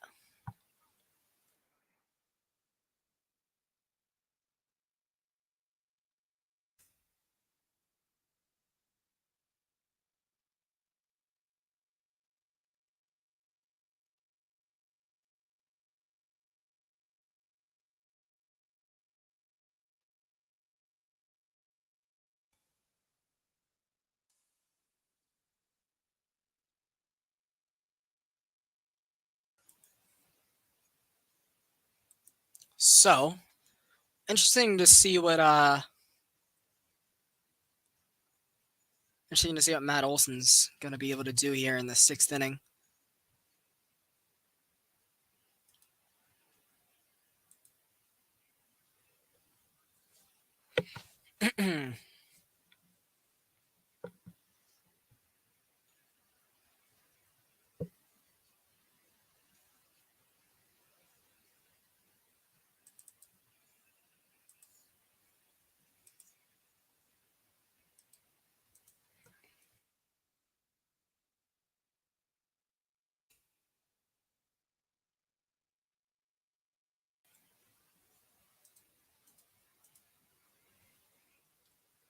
First pitch to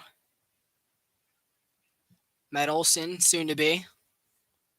Excuse me, it's actually Dansby Swanson. No, they're showing. Okay, whoa, reset the mind. they're showing replays of different examples of Adam Wainwright's pitches so far tonight. 70th pitch of the night for Adam Wainwright to start the 6th inning is a called strike to Matt Olson, which he wanted back very clearly with the frustration shown.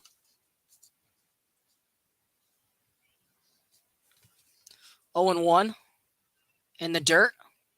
Checked and held up by Olson, said by the third base umpire.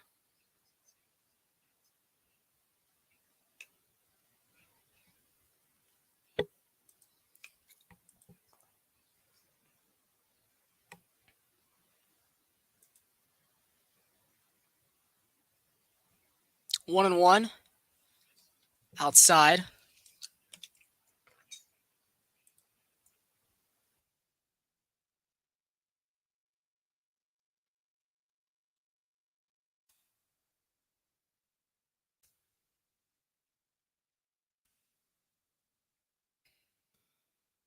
Outside against Olson. 89-mile-an-hour fastball, and it's 3-1.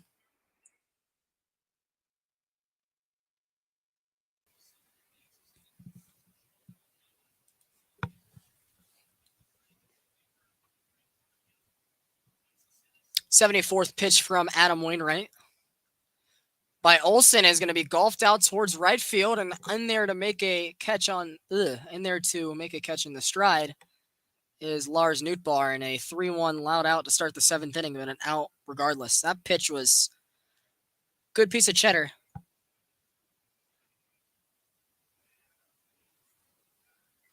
Playing an Adam Wainwright song.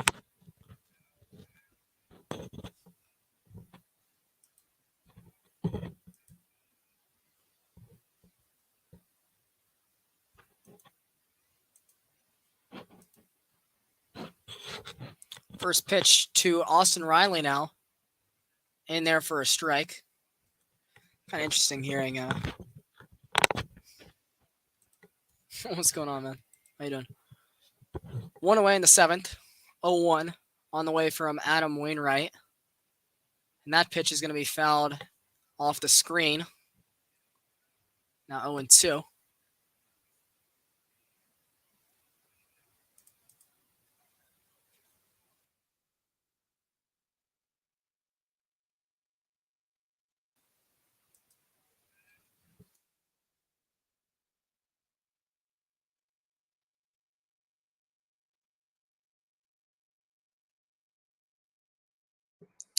Oh and 2 outside with the fastball.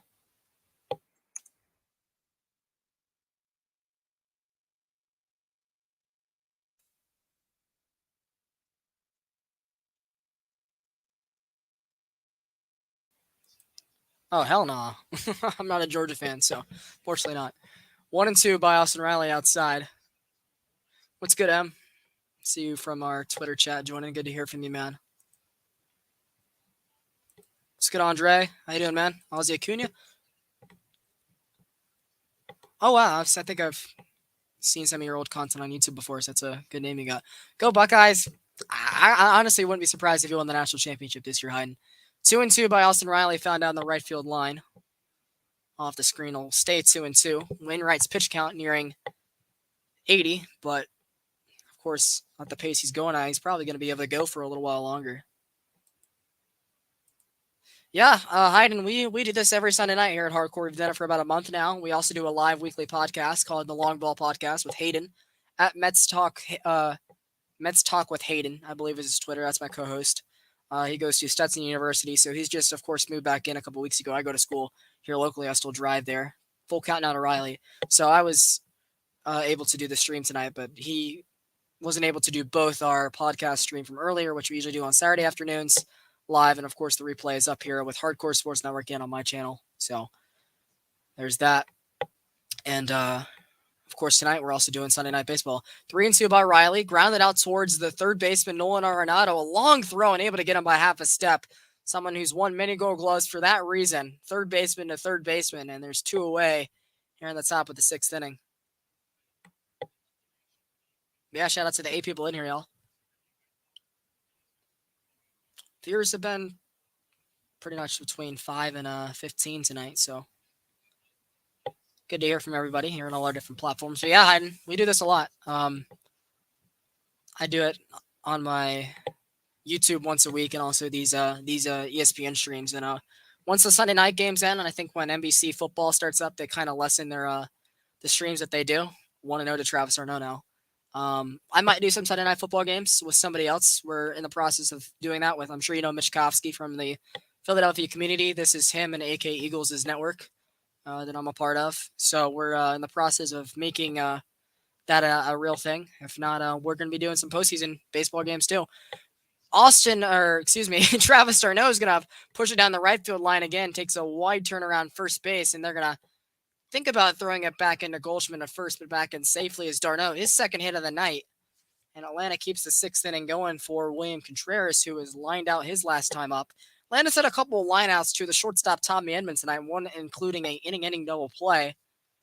But it's been a couple big games tonight. There's RJ. I was just talking about you with the possibility of Sunday night football games here in the future. So good to hear from you, man. How you doing? I know I just talked with you earlier, but I asked everybody that. So don't take that in the wrong way. You just got in from the pool. I mean, hey, do you want me to DM you the stream link on and see if you still want to join, man? You let me know. Contreras takes a first pitch curveball out to center field, and Dylan Carlson able to make the play in stride. And we go to the bottom half of the 6th inning as they continue blaring Adam Wainwright's own song. And it is a 0-6 scoreless for the 40-year-old.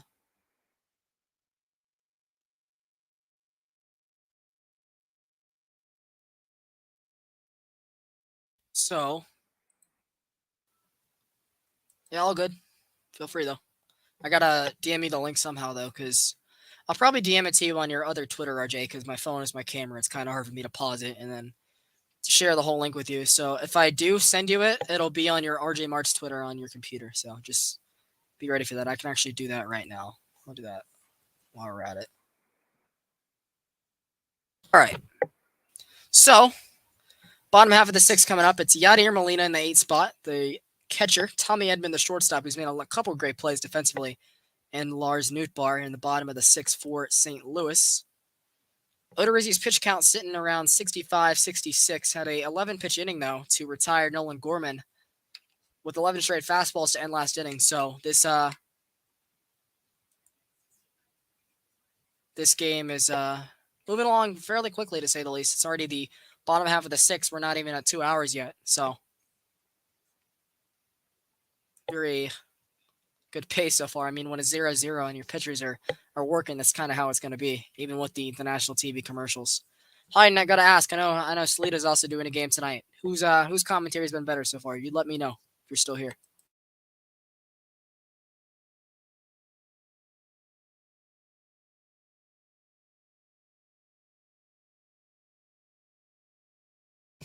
I'm also off cable, which is my cable down here. I'll watch out for projector. I would flip my camera, but for copyright, I'm not gonna do that. I'll watch out for projector with surround sound. There's a speaker like right here. It's probably why you guys can hear it a little bit. But yeah, ours is pretty quick here. That's one reason I will never cut the cord, and my family will never cut the cord. Is, I mean, we're TV people. My mom watches a lot of stuff on cable, and I do to a degree as well. But the streaming services, there is such a delay. And it ruins a lot of watching the live sports because you look at the Twitters, you look at the Instagrams, every update, even some of the social media apps like the ESPN, Fox Sports, CBS Sports, everything is ahead of you. And it ruins a lot of what happens. So I personally, as long as I'm a big sports fan like this and I'm not a big streaming person, I don't binge watch a lot of shows on Netflix and all these platforms, I'm more than likely would probably be keeping my cable subscription, and so will my family, to watch live sports with, because ultimately, delay for sports is not ideal. First pitch to Yadier Molina from Odorizzi is way in the dirt, as shown by our scorebug way down here.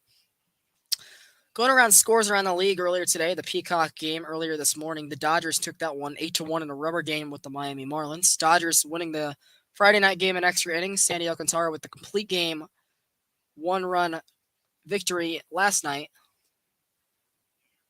In the air to Grossman, and there is one retired at the bottom of the sixth, a couple steps to his right.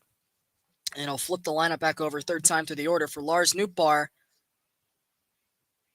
But first, he's got to get through the 9-hole, Tommy Edman. I wouldn't be surprised if this was Odorizzi's last inning.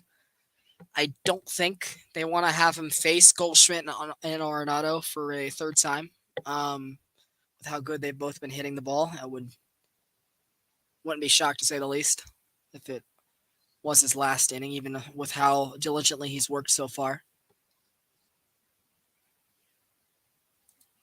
Oh yeah, well that also makes it even slower. So that probably also puts you a couple seconds behind. 69th pitch, nice, on the way from Odorizzi. He's on the black for a call strike.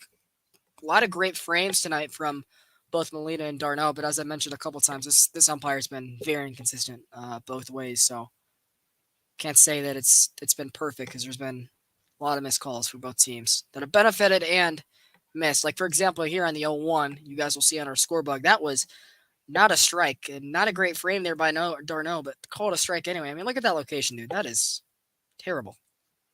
But 0-2.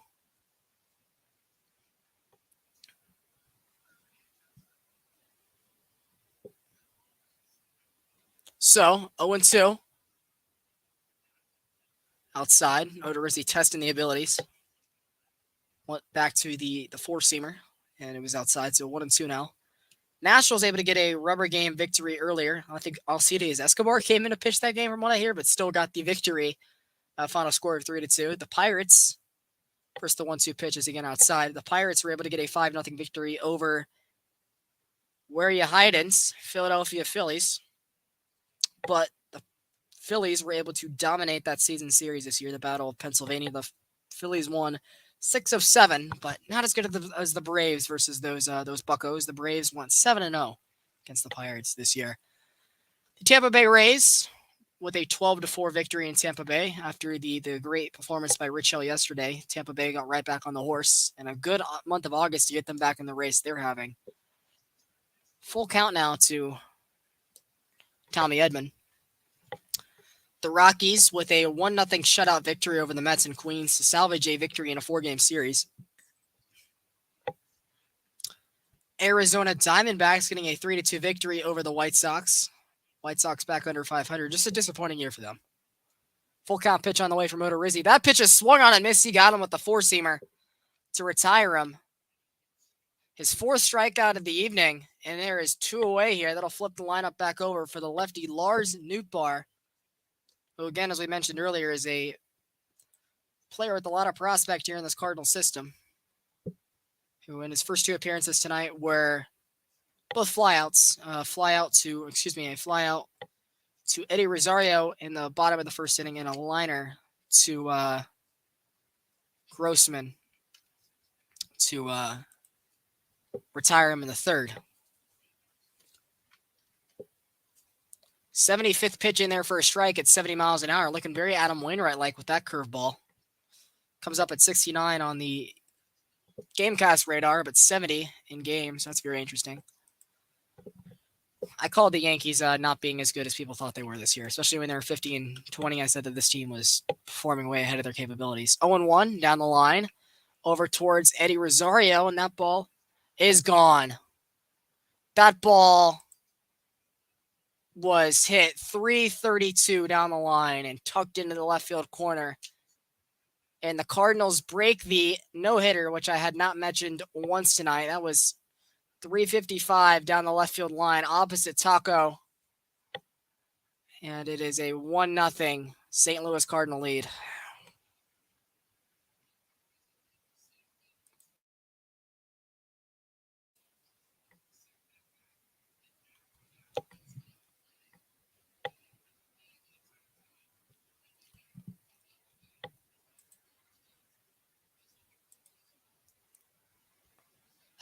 That's a blow. What did Mark Bowman say? You said you blame him. What did he say? How? How did that get out? That's incredible, dude. That's a way for a no-hitter to be broken up as well. Once again, I'll say I mentioned it total of 0 times tonight. Oh, my.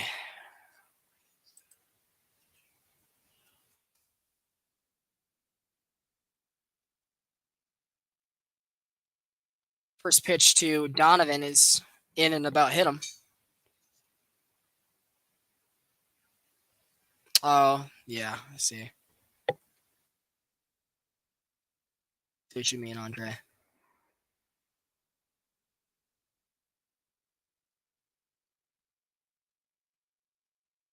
Via request from the Michael Harris Vaughn Grisham Enjoyer group chat, they say that they want Blake to say, of course, which is me. He says, we lost. So for the Braves fans at home, there you go. We lost. Hit the cameraman in the face out there, which is interesting. Try to get the shot. I mean, that's tucked right in the line, man. 2-0. Fouled back. How you doing? Don't want to say your name, but we talked about Cleveland a lot at the end of our Long Ball podcast earlier today, which is up on all of our networks. Yep.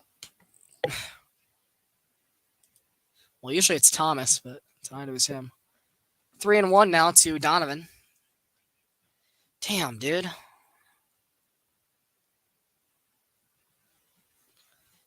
That was, I mean, you couldn't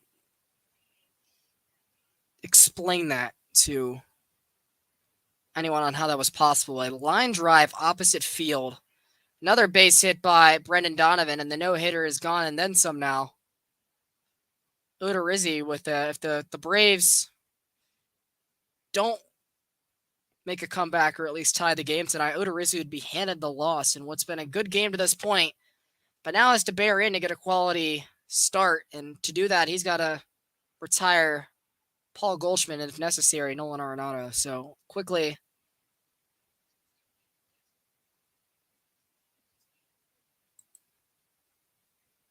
I'm a gardener. Okay to say my name. All right.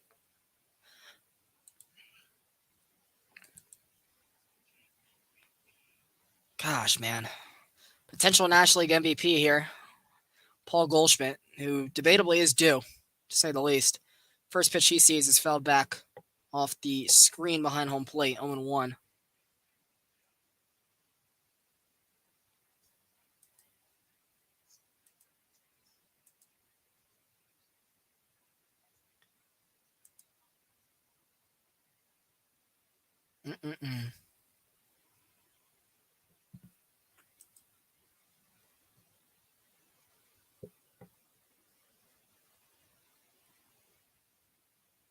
0-1 outside and 1-1 now.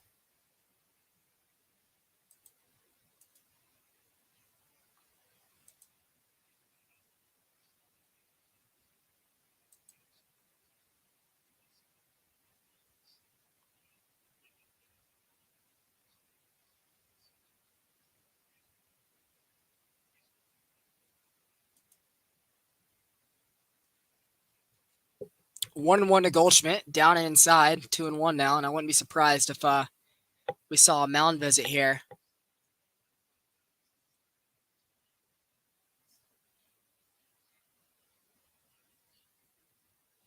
What does the HS mean at the top? Oh, that's the Hardcore Sports Network. I can change that if I really wanted to, but there's no reason to. I could change that too. A lot of people's different. Oh God, what am I doing? I'm messing it all up. Oop, let me fix that. Another base hit there through the hole for Paul Goldschmidt. Donovan to second, and that might be all we see from Odorizzi, who's right on the verge of a sixth inning meltdown, I should say. Sights are coming out to talk with him.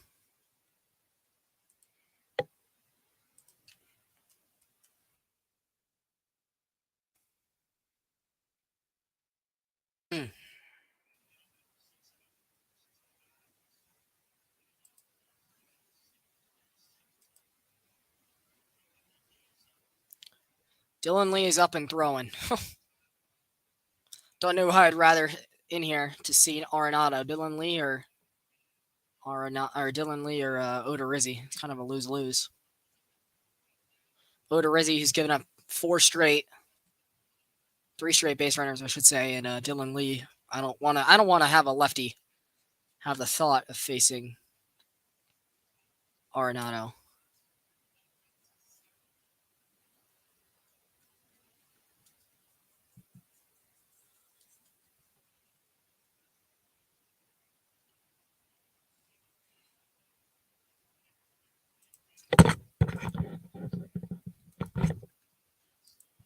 Let's see. Hold on. I still have the wrong logo up. Let me fix that. There we go. All right, so bottom of the sixth, 2 away. Nolan Arenado. First pitch, and that's going to be a base hit over a flying Dansby Swanson, rounding third, and he will score as Brendan Donovan over to second base goes Goldschmidt, and it is a 2-0 St. Louis lead now.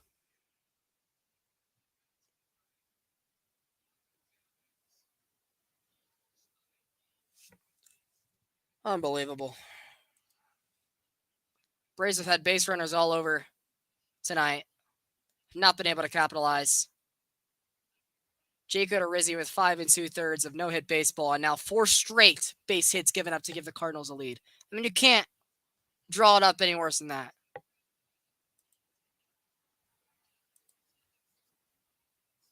Unbelievable, dude.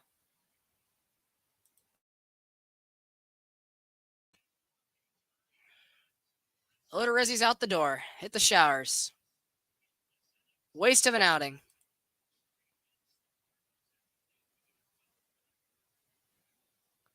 In comes Dylan Lee.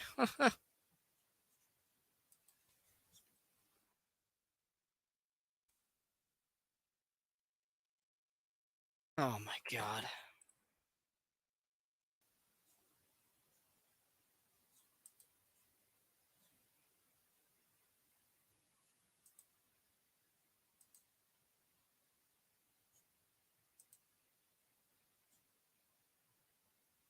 Mm-mm-mm.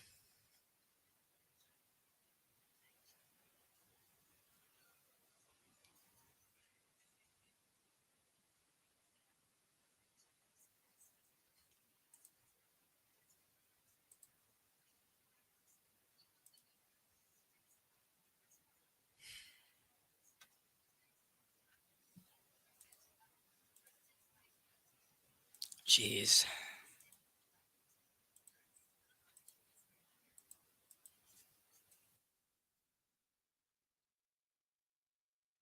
Fix that.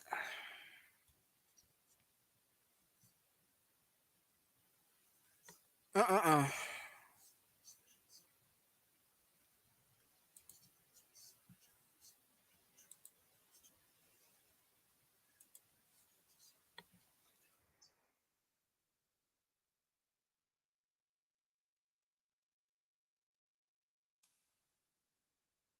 This day is probably in my top 10 worst days, and it's just being added on. What else went on today? That was so bad.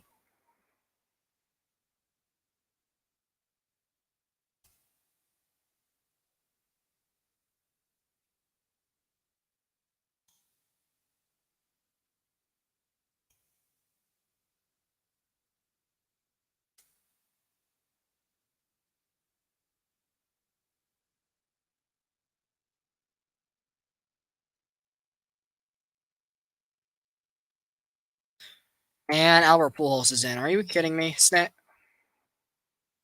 Snit brought in a freaking lefty. What are we doing? Ryan Snicker just brought in a lefty for the Cardinals to then go pull Albert Pujols. Like, what? Like,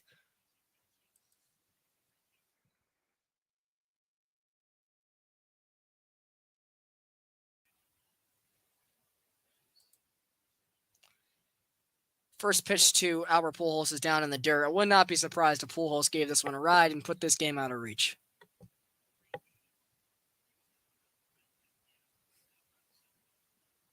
Oh, man.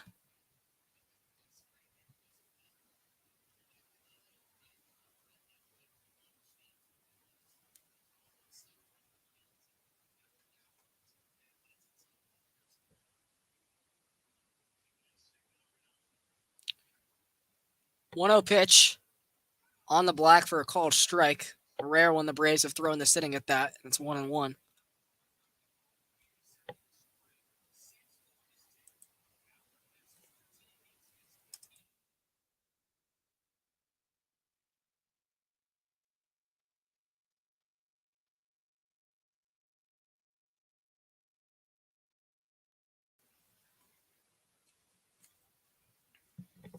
One to Pujols. Down low for a strike. Excuse me, not down and low. 2-1. I said that absolutely wrong. That's how you know my mind drifted away. Oh my god.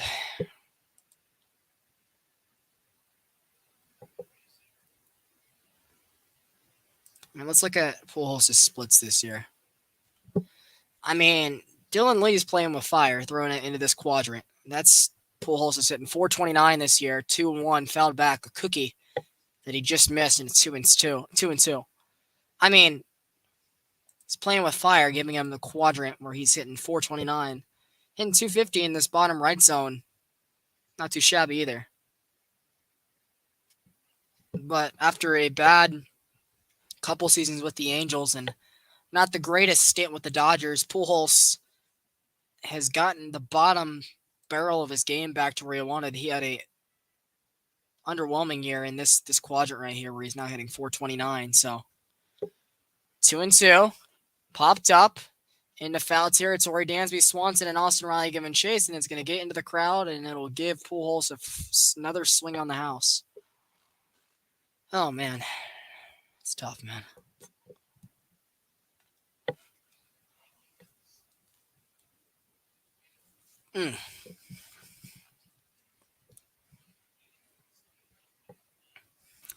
Astros were able to avoid a sweep earlier today with a 3-1 victory over the Orioles. Milwaukee battled on with the Cubs, but ended up winning 9-7 after leading 7-2 at one point. Kansas City looks like the Chiefs beat the Chargers 15-7 in today's action. Royals winning that one. Twins with an 8-3 victory in a huge series over the Giants. 2-2 pitch popped up once again, got him reaching. Olsen says he's got it, and he will make the catch to retire the side. So unless Pujols ends up coming up again, another series goes by. A series goes by where he doesn't hit a homer. But a great inning for the Cardinals. Lars Nootbaar hit a line drive down into the camera rail, about 338 feet. He needed 336 to hit it gone. And Cardinals take a 2-0 lead in the 7th now. Odorizzi had 5 2/3 of no-hit baseball. All ruined with 4 straight base hits to end that inning. So Braves got to go to work now, and I believe that you got to think that Nolan Arenado is going to stay in the game. I would not be surprised if he did.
So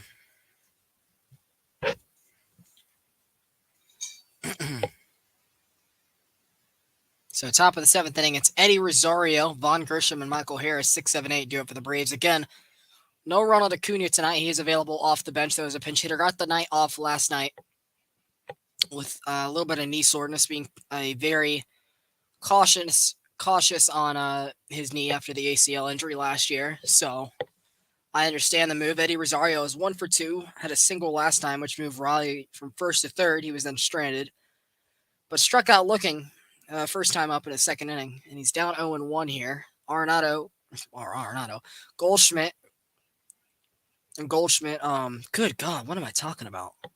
Either way, Eddie Rosario with a leadoff 7th inning single brings the tying run to the plate in Vaughn Grisham, who has had 2 liners to this point in the game. The man who I meant to say, Adam Wainwright, I had trouble speaking the right name there for a split second, is into his 7th inning of work.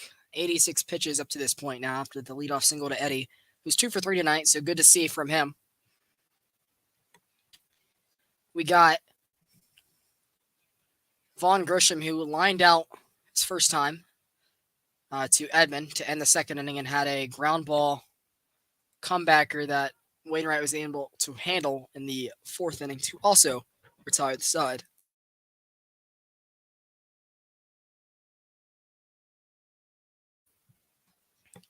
So, 0-1. Quick sign, and here it is. That's going to be dribbled on to Goldschmidt. That might be a double play. And they throw the ball away on the return to first. Goldschmidt kind of lollygagged the throw to Edman, covering for the second base force out of Rosario, and he had to quickly throw it back to the covering Wainwright, and he threw it to almost the right field facade over towards the tarp covering.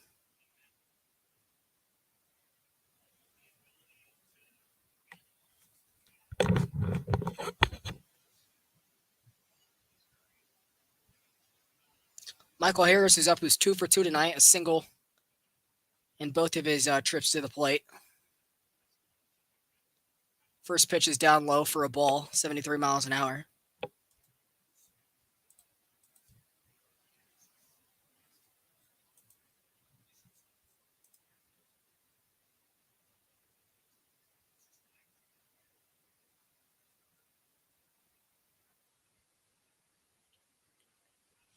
One 1-0 to Michael Harris, in there for a strike at 84 miles an hour. Good call by Yadier Molina, who's worked so many games with Waino.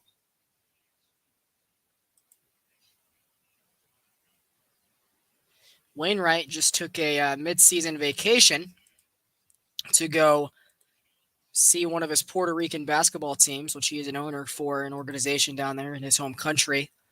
He went down to make a trip to see them win a championship and celebrated with them for a couple of days, but has recently made the return for St. Louis, who they're in a great position to make another deep run into October. They haven't in a couple of years, but one of the better organizations in baseball and one that's a lot younger now, so a chance to be good for a long period of time as well.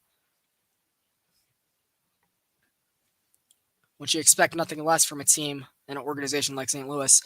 It's gone to 3-1 now on Harris after the 1-0 cutter. It's been back-to-back balls with the sinker missing and just recently the cutter. 93rd pitch of the game for Wainwright. In there at 72, a looping hanger, and I'm surprised that Harris did not pull the trigger at that one. A couple of curveballs that have hung at the Braves have not pulled the trigger on. Grossman earlier, now Michael. Speaking of Grossman, he's on deck, and unless there's a double play, he will take an at bat here in the 7th inning. Who lined out his last time up, I'm pretty sure. 3-2 is going to be dribbled on and foul, so we'll do it again.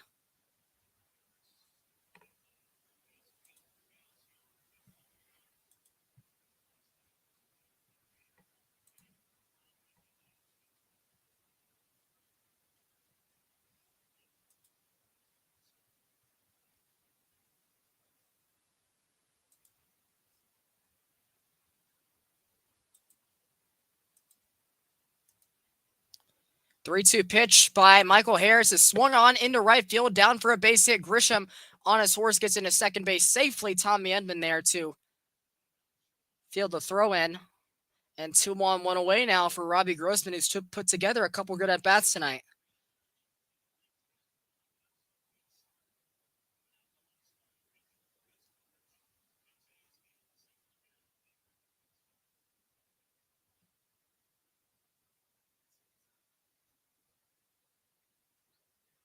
Other news, of course, earlier tonight, Brian Robinson, the rookie running back out of Alabama, who got shot today in the D.C. area. So every prayer goes out to him and his family and all of the Washington Commanders. Ron Rivera, the head coach, of course, just tweeted, "I just got done visiting with Brian. He is in good spirits and wanted me to thank everybody for their kind words, prayers, and support. He wants his teammates to know he appreciates them all reaching out and he loves them and will be back soon doing what he does best." Just unbelievable that people would do such a thing. You know, it's unbelievable. Another thing I want to point out is Michael Harris, 3 for 3 tonight. Shout out to that guy, Aaron, in our Twitter group chat, reminding everybody that he is 3-3 off a future Hall of Famer, which I've also had to mention a couple times tonight, in Adam Wainwright. Again, my friend Sanders, who lives down in his hometown, knows him as Mr. Adam, which is another cool, very cool thing. But he's carved up the Braves tonight, that's for sure. 96th pitch, in there for a strike.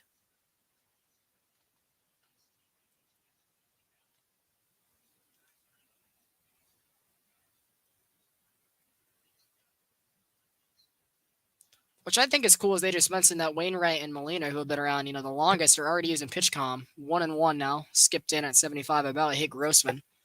Which a couple hit pitches tonight, or last night, I should say, was the Braves' downfall in that game.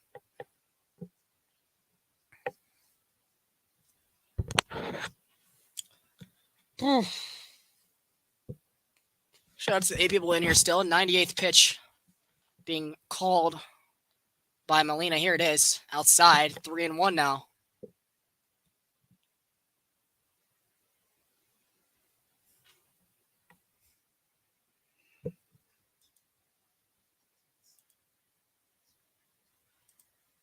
Or 2-1, I should say. Atlanta 8 hits, but no runs to show for it. St. Louis with 4 straight hits to end that 6th inning, break up the no-hitter, and lead 2-0. Michael Harris at first base, Paul and Grisham at second, the rookies. 3-1 now officially to Robbie Grossman. Same curveball miss, and it'll be the 100th pitch of tonight for Adam Wainwright. Oh.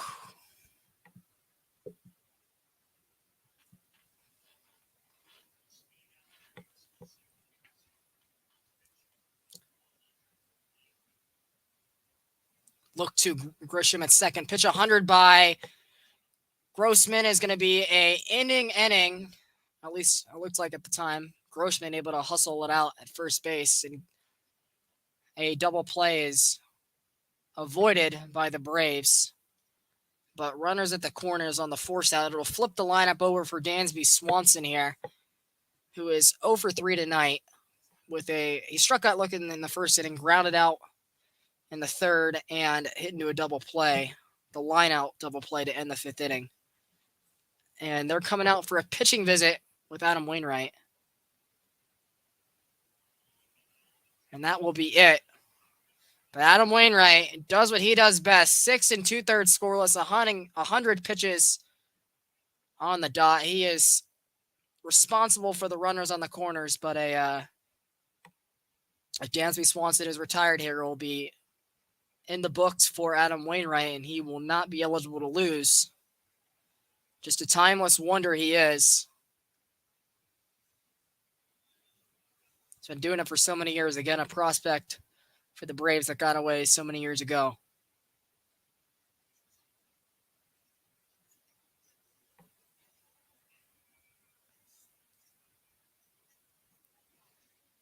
So I'll wait to see who the call to the bullpen is. Man, that's fortunate.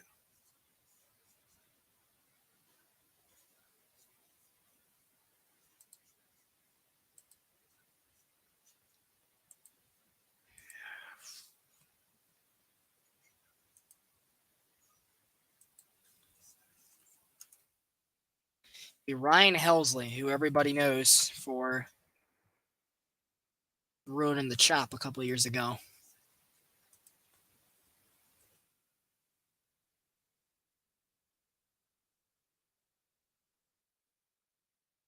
The Braves are going to have to adjust to the velocity.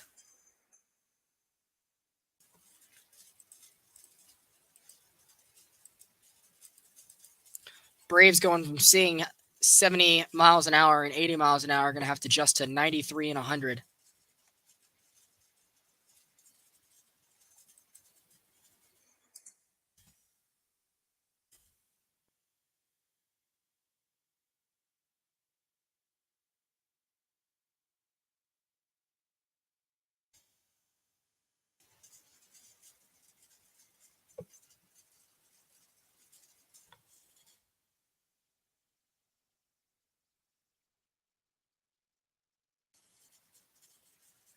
Ow.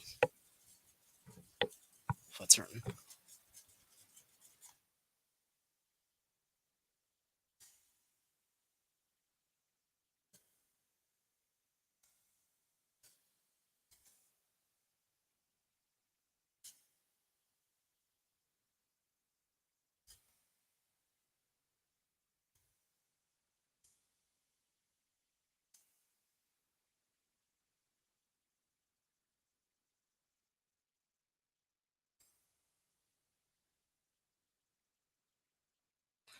So Ryan Helsley in his 42nd game, looking for his 51st pitch or 51st inning of work here.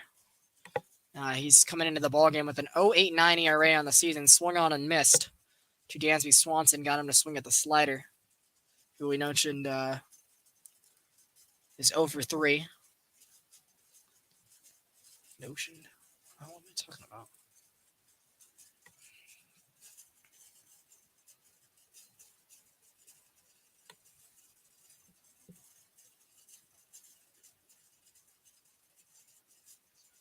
Oh, and 1, chopped down and foul at 99 miles an hour. And you would think if Helsley successfully gets this out, he's going to be out there again for an 8th inning of work. Who came in the 9th inning last night to hold the Braves right where they were.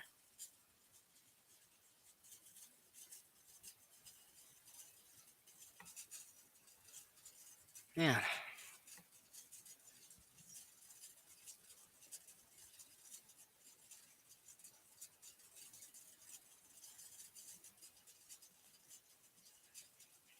Dansby down 0-2, swung on and chopped the. Looks like that was a sinker, if I'm not mistaken. We'll see.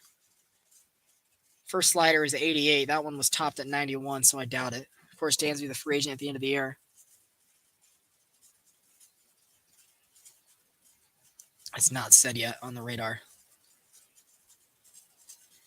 Whew.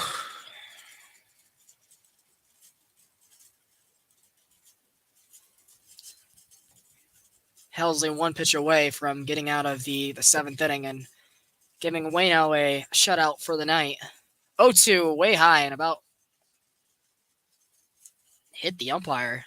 Good snag by Molina. That might have been at the backstop and possibly scored a run. I mean, when you're throwing that hard, it's sometimes hard to control, as shown there. Jeez.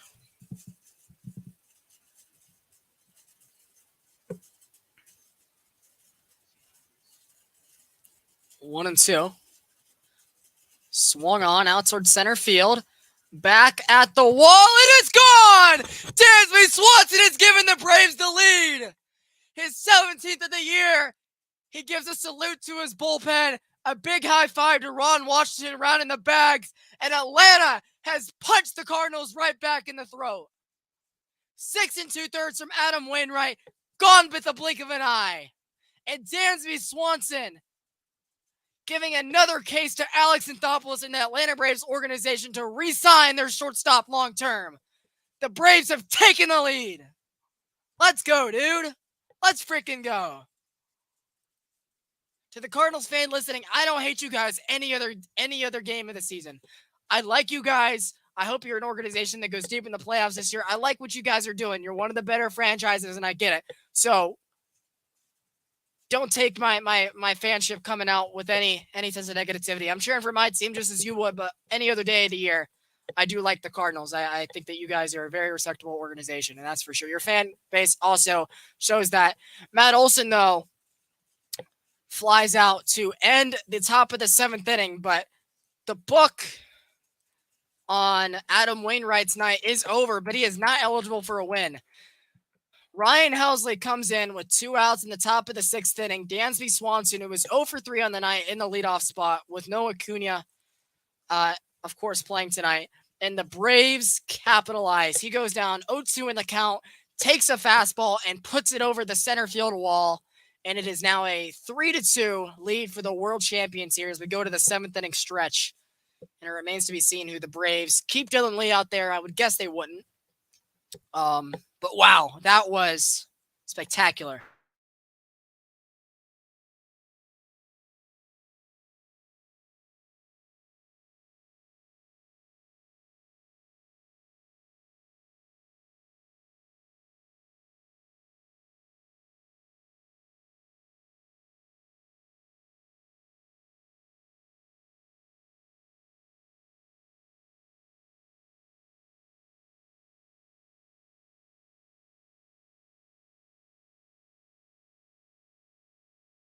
Sorry, y'all. I'm just muting for the commercial break. I'm drinking up. I kind of lost my voice there.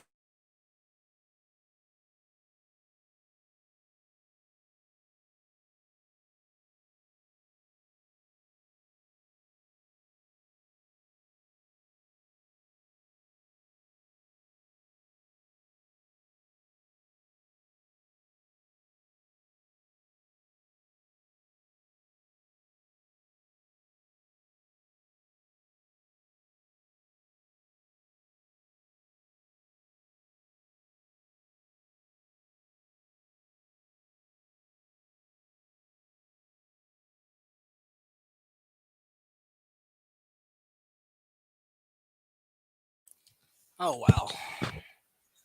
Woo! Extend Dansby Swanson. That's all I got to say.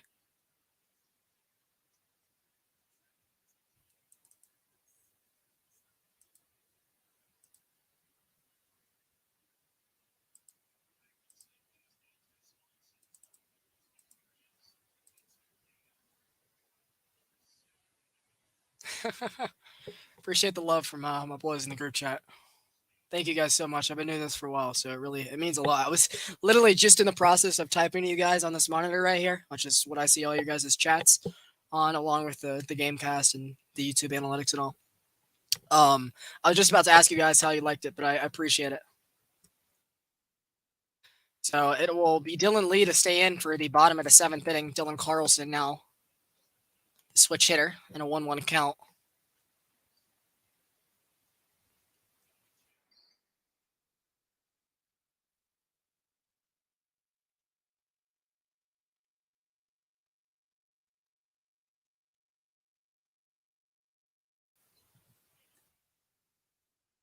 Oh crap! Oh whoa whoa whoa!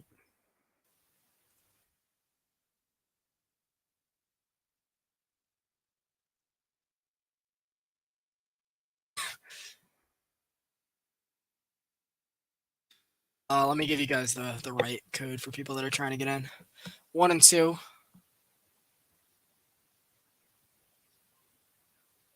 Who do they have in the booth? In the middle of the game? That's odd. Strike 3 call to Dylan Carlson on the inside corner, and there's one down. Dylan Lee, who's had a rough couple weeks after a great summer, is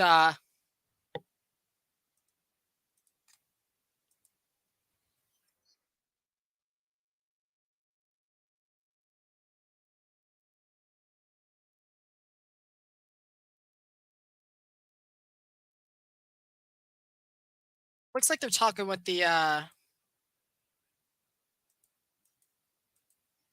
Cardinals catching coach, which if that's the case, he's also had a phenomenal coaching. I mean, I don't really know how much Adam and Molina need coaching wise at this point. They can kind of figure their stuff out. But either way.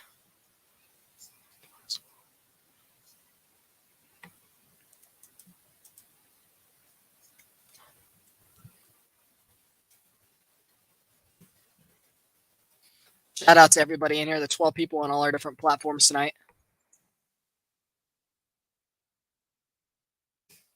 It was good to hear that home run off Ryan Helsley, that's for sure. Who? Bro. Get out of here. Wrong link. Appreciate you for to ban, I guess you need to require. What? Kick. I don't want to ban you. I'm just gonna kick you though. I know trying to be funny. Private chat, what do you say? Yeah, you're hilarious. All right. 3-0 though is the real thing that we should be paying attention here to Paul DeYoung. You don't want to let him get back on and let the Cardinals get any sense of momentum here in this inning. I would flip the lineup back over. Well, after Molina and Edmund, that's only the 7 hole. I take that back.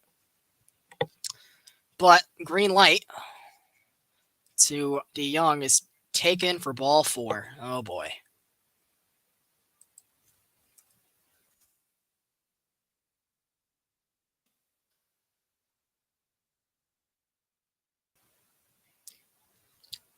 Snet's taking him out. All right, so that will be it for Dylan Lee. He comes in and gets the final out of the 6th inning. Dylan Lee, as of right now, is the winning pitcher. What are you talking about, Aaron? In the chat. I'm not going to read it out loud, but Jesus. And if anybody mentions it in the chat, it is a timeout, so don't even try it. Colin McHugh in for the Braves here, bottom of the 7th inning. He worked inning of scoreless relief last night. So with the catcher, Yadier Molina from the right side, and then Edmund in the 9 hole, the Braves are going righty-righty here.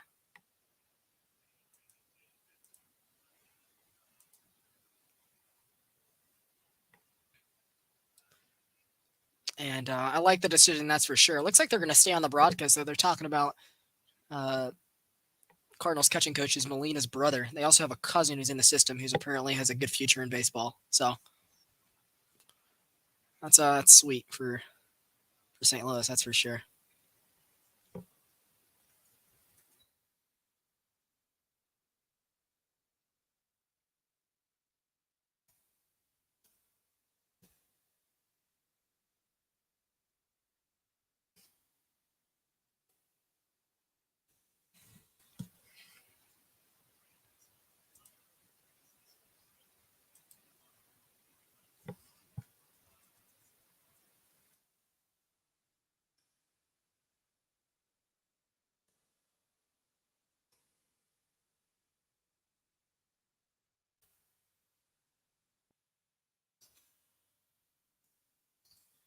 So it'll be Colin McHugh to face Yadier Molina, the tying run at first base, and Paul DeYoung, who was hitting a mighty 188 at the time of the walk from Dylan Lee. And he's got to get through him and potentially Tommy Edman to send the Braves to the 8th inning. Now with a 3-2 lead here in the 7th inning. I keep forgetting to put the graphic back up because I'm slow at sometimes.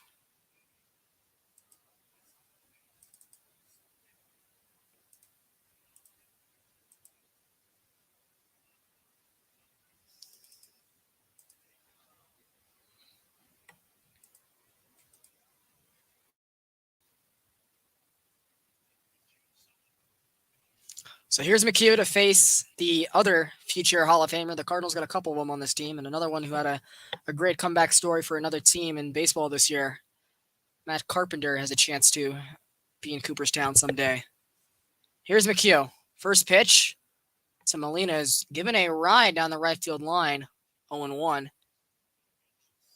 Molina still some power in that bat at 38, 39 years of age. So the Braves not wanting to take a chance with anybody. Someone who can still grind out and hit the occasional home run. I said grind out, not ground out. So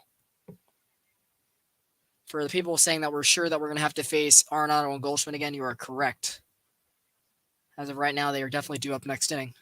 0-1 off the screen, and McHugh jumps ahead 0-2 on Molina.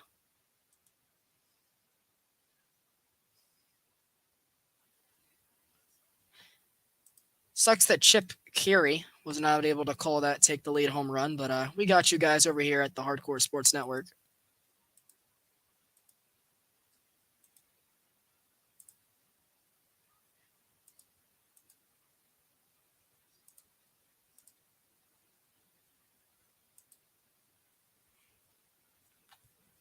Pick off over to first back and safely is DeYoung. Stubby Clapp, the first base coach, who, of course, earlier in this year got in a scuffle with Pete Alonso in their early May series fight between these two clubs, two first place clubs, the Cardinals and the Mets. McHugh ready with the 0-2 outside at 80 miles an hour, kind of yanked his slider.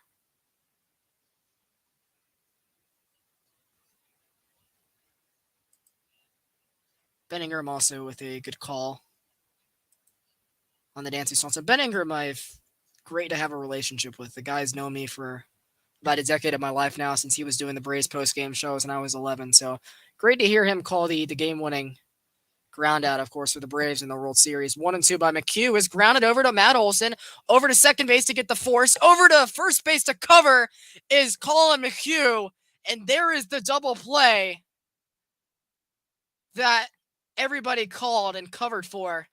Let me see. Let me give credit in the chat to who called it specifically, because somebody said it in our group chat. But that is going to retire the side for the Braves in the 7th inning. Shout out to Aaron Cooper in our group chat for calling it. And we go to the 8th inning. Atlanta now on top, 3-2.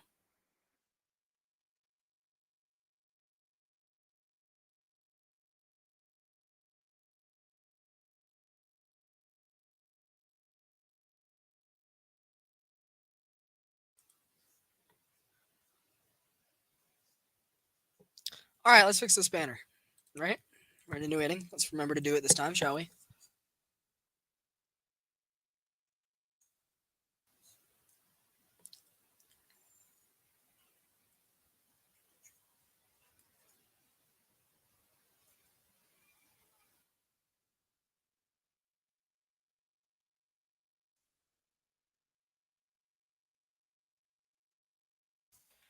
All right.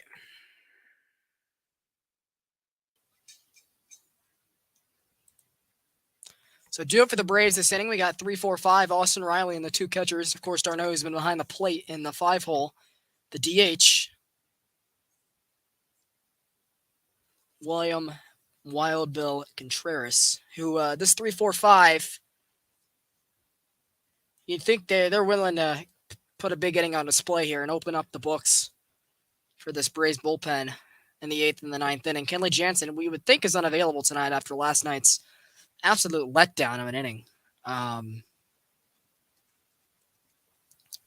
Riley's 1 for 3 tonight, had the single in the 4th inning, the 2 groundouts in the 1st and in the 6th. d'Arnaud is 2 for 3 with the singles both past Goldschmidt down the right field line. And Contreras struck out his first time and lined out both of his last 2 at-bats. So you think he's hungry for this plate appearance 4th time around.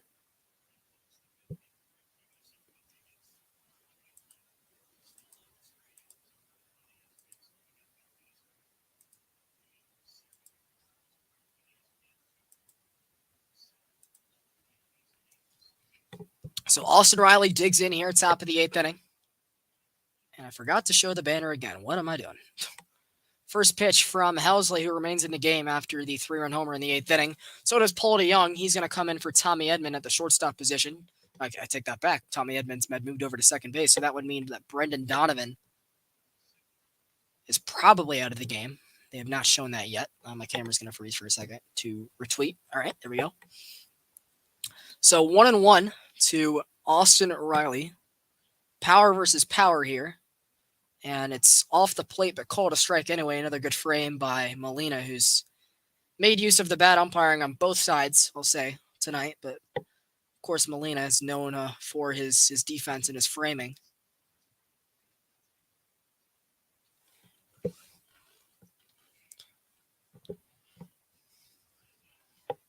And Austin Riley, 1-2 pitch fouled down off the screen over towards the Braves dugout, and it's remaining 1-2 now.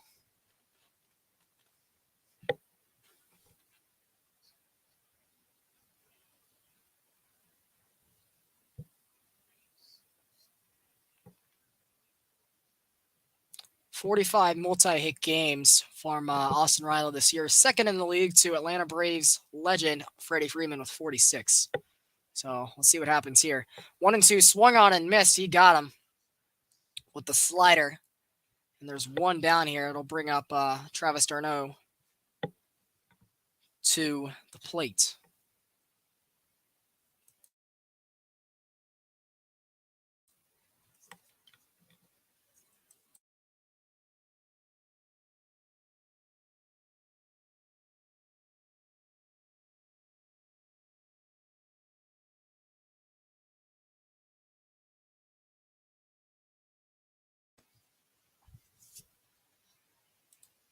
Travis d'Arnaud digging in. First pitch from Helsley is down and outside. Travis's splits, I think we looked at earlier. Travis hitting the ball whopping 367 at the bottom quadrant, but they got him to strike out looking in the 4th inning, throwing a ball up towards his quadrants where he's hitting 0-0, a whopping 0, and then 067 in the middle. So Travis, not the greatest high ball hitter, is shown there on the 1-0 fastball pumped by him at 96 miles an hour. Missed a lot of time last year with the thumb injury, and, the Braves had a lot of catchers fill in for his spot. A lot. And everybody did their job, including a very young William Contreras, called strike on the 1-1 slider on the black, and Travis falls behind 1-2. Atlanta featured a lot of catchers last year. Of course, at the beginning of the year, it was supposed to be Travis d'Arnaud, and then at the time, prospect Alex Jackson for the role as backup catcher. He was then flipped at the deadline. 070 Major League hitter for the National League RBI leader, Adam Duvall, who we wish best on his recovery from the wrist injury, his upcoming free agency. But down swinging is Travis d'Arnaud, Helsley's second strikeout of the inning. And there's 2 away. It'll be up to Wild Bill to keep the inning going. As I mentioned a couple seconds ago, was you think hungry for a hit here after a bad called strike 3, his first at bat, and 2 lineouts and his 2 since then. So it remains to be seen what happens here. Of course, a lot of catchers. This is another one that played a good amount for the Braves. Was a pinch hitter a couple times in the playoffs last year. He takes a first pitch at 100 miles an hour and fouls it off the screen 0-1. But the Braves featured Kevin Smith for months of last year, Jeff Mathis and Jonathan Lucroy each played a couple games for the Braves. They brought over Stephen Vogt before he got hurt, played a big role, and he had a home run and a couple RBIs today in the big Oakland A's victory over the New York Yankees. They surprisingly won, or I think they split a 4-game series. But either way, a good part from him today. Alex Jackson, of course, played. List goes on and on. Contreras, 1-1, 2 Contreras now. I'm trying to see if I missed anybody. Let's see, Jackson, Mathis, Kevin Smith, Jonathan Lucroy, William Contreras, Stephen Vogt. Am I missing anybody? I think there might have been maybe the 7th is Travis. I'm not sure. I'll have to think. 1-1 in there for a strike at 90 miles an hour. And you got to think that going from this velocity, Wainwright was throwing in at 89, 90 miles an hour for a couple innings. And, at his age and also at the pitch count he's not going to throw 100. And the Cardinals go to the bullpen. He's someone who's had a good career versus the Braves, at least on the field, and is strike 3 swinging. Helsley strikes out the side after giving up the lead in the last inning.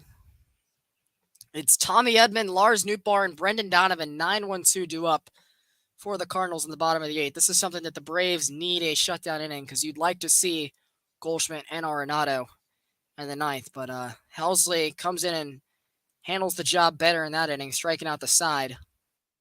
And that'll be it for the Braves half of the 8th inning. There's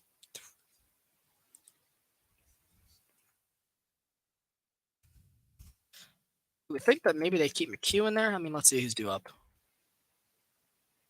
Edman's a switch hitter technically, right? I believe he is. Check the profile real quick.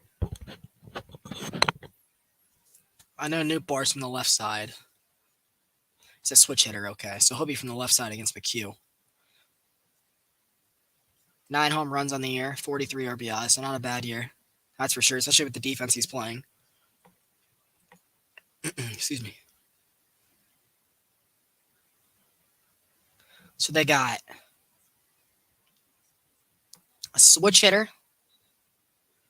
and 2 lefties, but it looks like they're going to be bringing in a pinch hitter for Donovan, who was playing DH earlier, or was at second base earlier, now is a DH, so I'm confused how that works. Didn't think you were able to do that.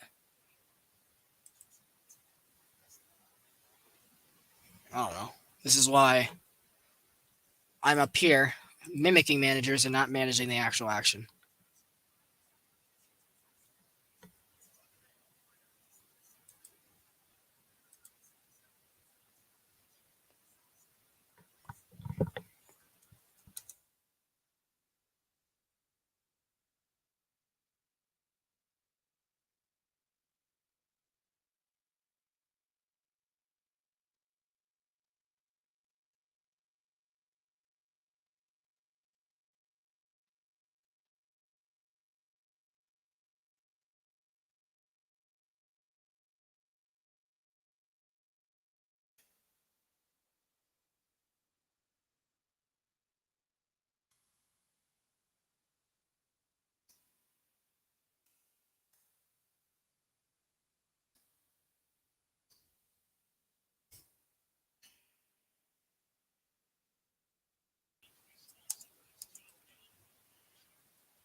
AJ Minter into the ballgame here, bottom of the 8th inning.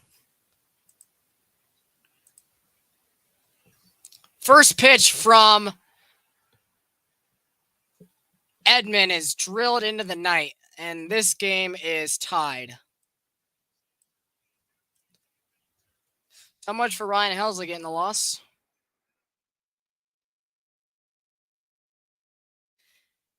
Could have kept Colin McHugh in to see him from the left side, but Snit decided to not, and they paid the price.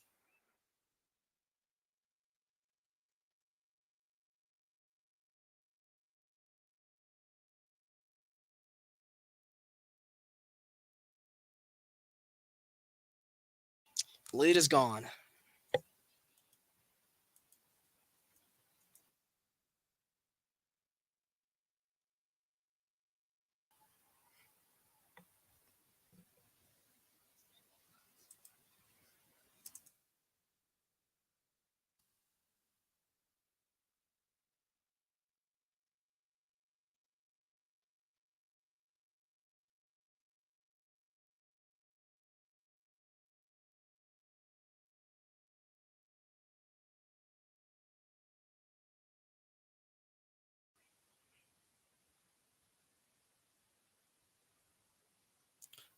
2-0 now. To Lars Nootbaar hit the home run his last time.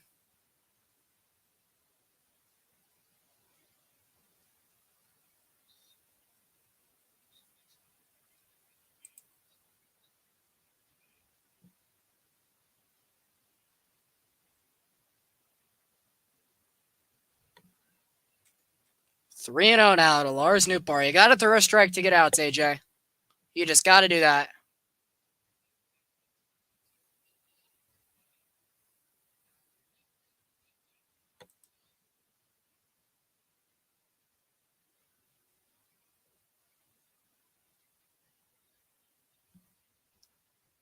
I mean, 3 pitches that have been completely wild so far in this at bat.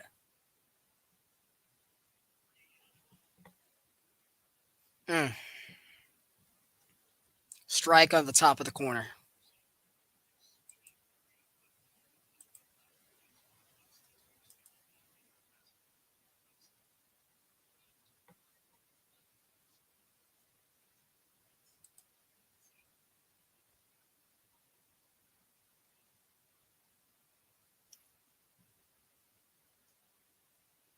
Ball 4.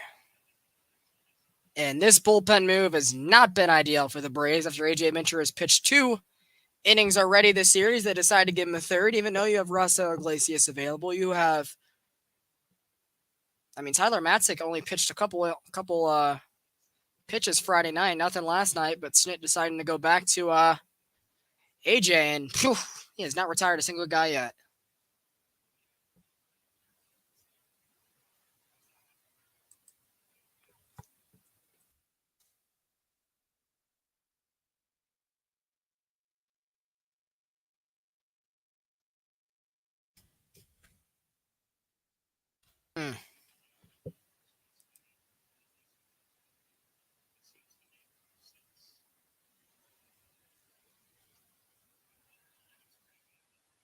And Riley bobbles the play, and there's going to be 2 on, nobody out in the bottom of the 8th. You got to be kidding me, dude.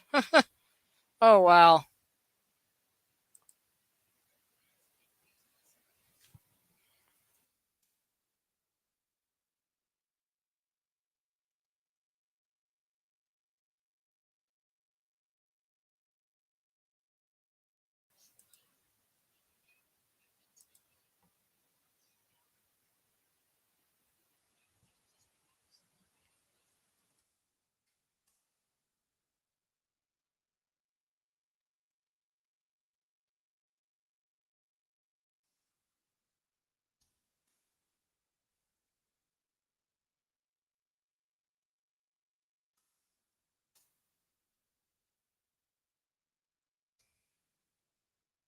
Here's Paul Goldschmidt.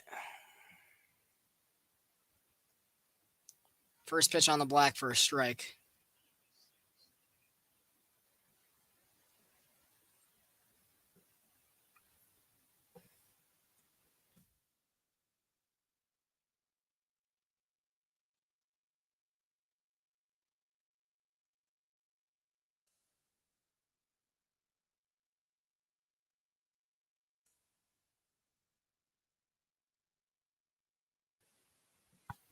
One and one to Goldschmidt.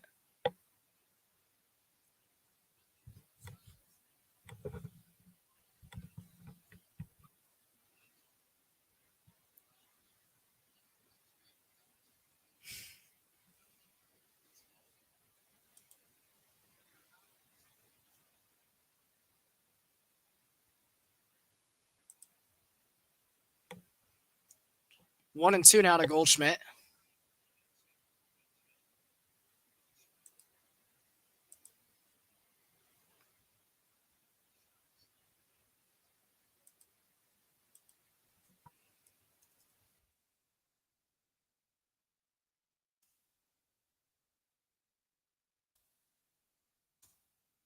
Braves would like to capitalize tonight and win with the Mets loss earlier today, but as of right now, not ideal. A base hit by Goldschmidt, who is close to the top of the major leagues in that category. Can you give the Cardinals back the lead in the 8th inning?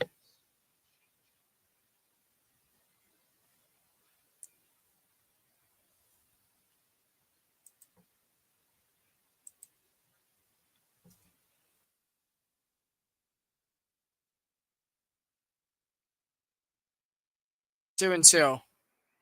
Inside and a full count. Wow, man.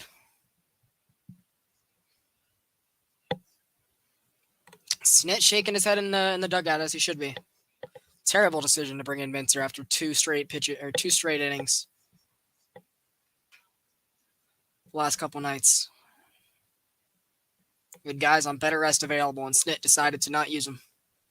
And it could come back to pay the price. 3-2. Swung on down the line, and we'll stay right here in a full count. Crazy, man.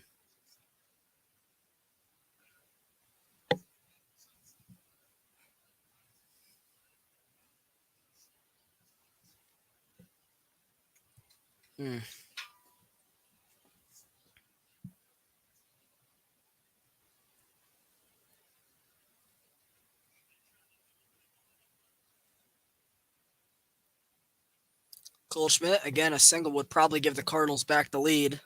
3-2, popped up and foul ground. Stay full count. AJ with a four-seamer in every pitch but one in this at-bat. The third one in the sequence was a changeup, and that was, of course, a ball outside.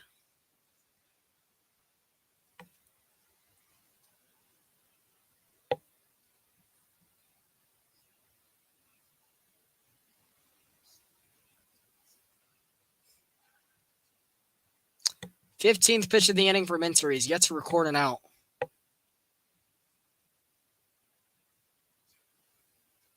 Cutter called strike 3 looking.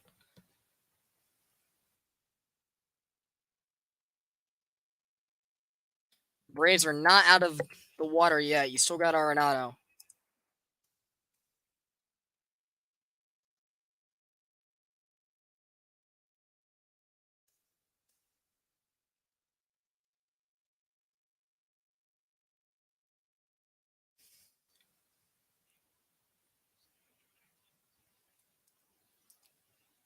Looks like d'Arnaud is a little crossed up.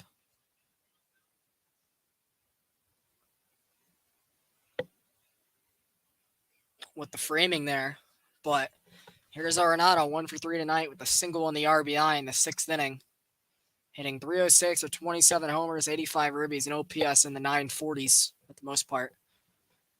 So, while that was a big first out for Minter, you gotta buckle down and get 2 more. Give your team a shot with the tie game going into the 9th. But as of right now, still a single would more than likely score Lars Nootbaar from second base. First pitch swung on and missed by Arenado. Went down and couldn't get it.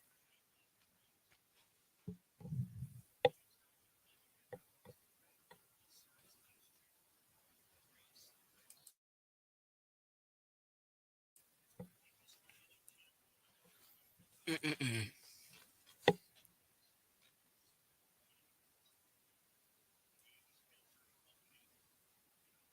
0-1. Down and low. 89 miles an hour. Oh, man. Oh.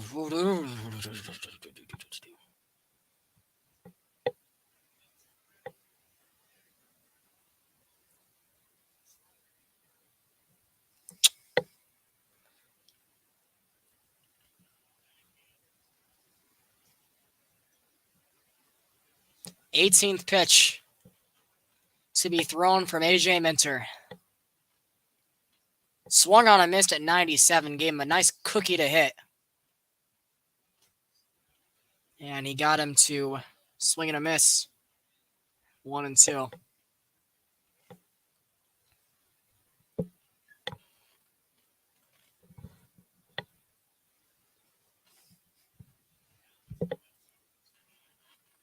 Nineteenth pitch for AJ. The sign from d'Arnaud. Arenado ready, bouncing around in the box as he usually does. 1-2, foul down the line.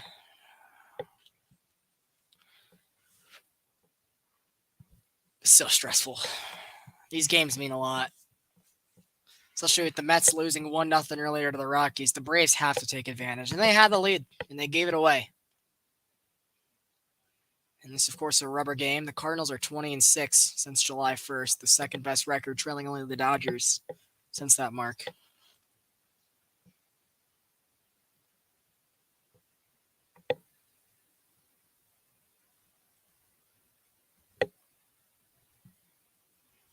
One and two from AJ. Swung on and missed. He got him. Strike three. Got him with the 97-mile-an-hour heat. And he's not out of the water yet, but two big strikeouts in the Cardinals' best hitters. He's a shot to get out of the jam.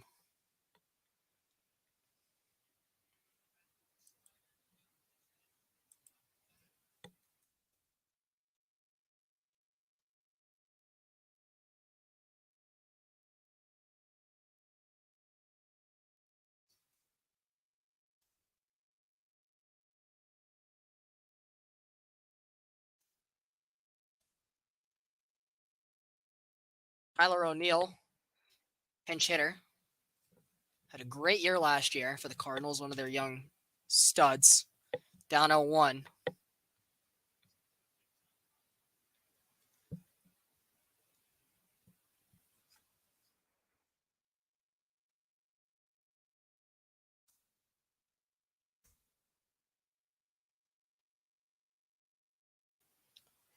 Drilled to center field. Back is Michael Harris. The pinch hitter has hit a 3-run home run. And AJ Minter has completely thrown away this game for the Braves.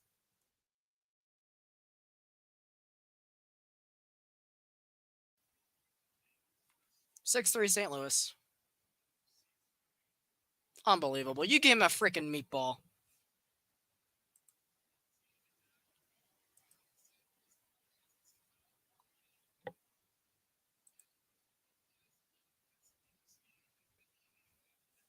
Now Brian Snitker wants to go get the towel. Yep. I mean, I don't understand how he even has the thought to put him out there in that inning alone, knowing that he had pitched the 2 nights previously, both high leverage innings where he had thrown over 20 pitches. You have Tyler Matzik available, who had thrown less than 10 pitches Friday night. He didn't pitch last night in a loss. And now the Braves are going to have to waste another game, a game where the Mets lost earlier today, a game that they could have got back ground, and they are going to lose this pivotal series in St. Louis, all because of Brian Snitker putting in a guy that had nothing left in the tank. And shocker, 4 runs given up in 2/3 of an inning. Just unbelievable management by Brian Snitker. Unbelievable there. Unbelievable.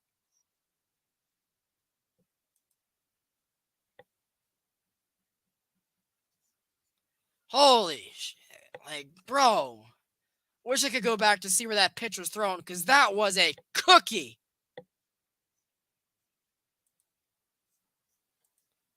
Wow.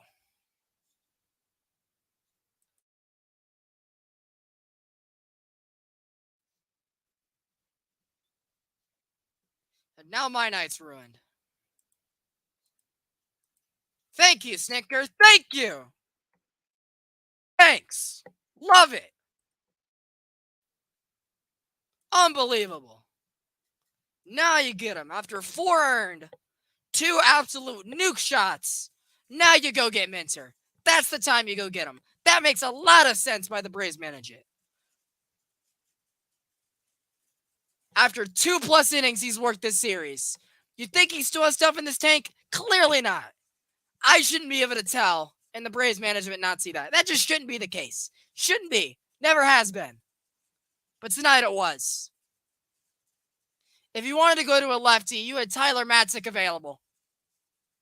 But it made no sense to, with a bunch of righties due up that inning. Now Jay Jackson's going to have to come in. He's been called up because of the Jackson Stevens injury.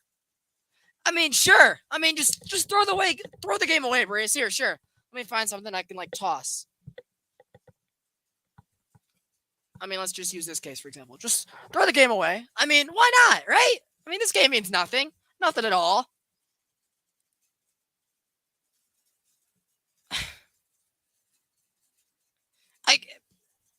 I mean, as Andre just tells us, that pitch was right down the freaking middle of the plate.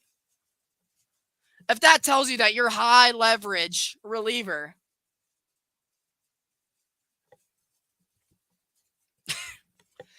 I mean, the first or second pitch of the inning by Edman was a freaking cock shot into the left field, deep in the seats. And then he gives up 2 more base hits. I mean, that Riley sacrifice bunt that he could not make a play on is really the difference right now, because that wasn't out in the inning.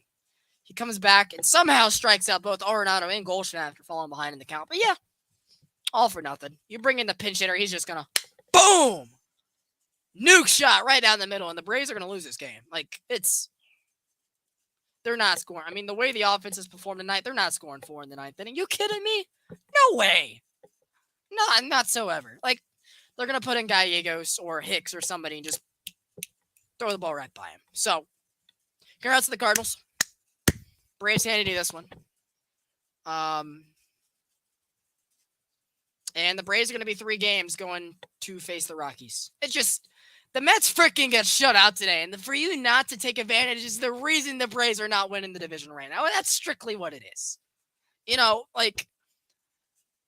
The Rockies somehow salvage a game in a 4-game sweep opportunity for the Mets. They go win 1-0. Herman Marquez shoves in a game outside of Coors Field, so you kind of understand how he's able to do it. The guy has nasty stuff. But God, you fall by your pitcher throws 5 2/3 of no-hit baseball. All of a sudden, he just falls off, gives up a homer, 4 straight base hits, and it gets pulled before the inning ends. Dansby comes in, lights everybody up with a 3-run home run of his own to give Atlanta the lead, and you freaking give it away! You absolutely gave this game away. And now Jay Jackson in a 3-run hole to Dylan Carlson, who he gets to go at that one 3-2 now. Holy cow, dude. Try not to cuss, but I really want to right now. I really do.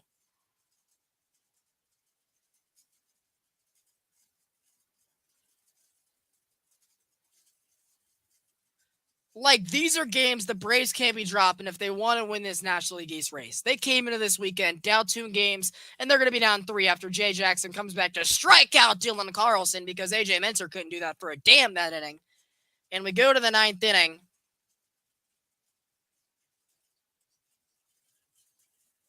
With the Cardinals on top 6-3. Woo!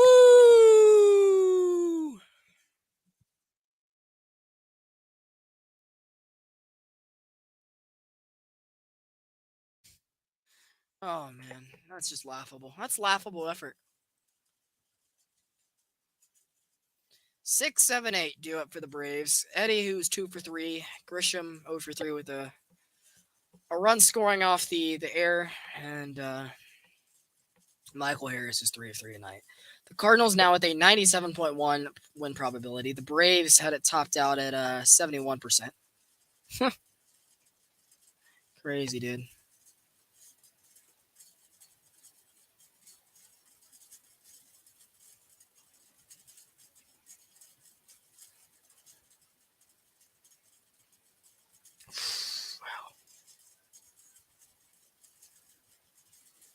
Oh, man.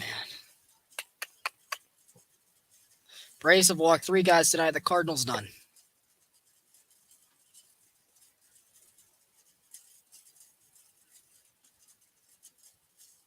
Braves have out-hit them. Doesn't matter. That is no dividend right now.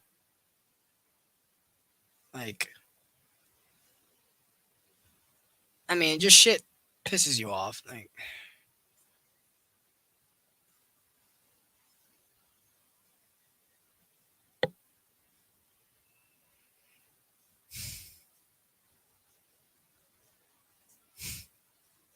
Just laughable.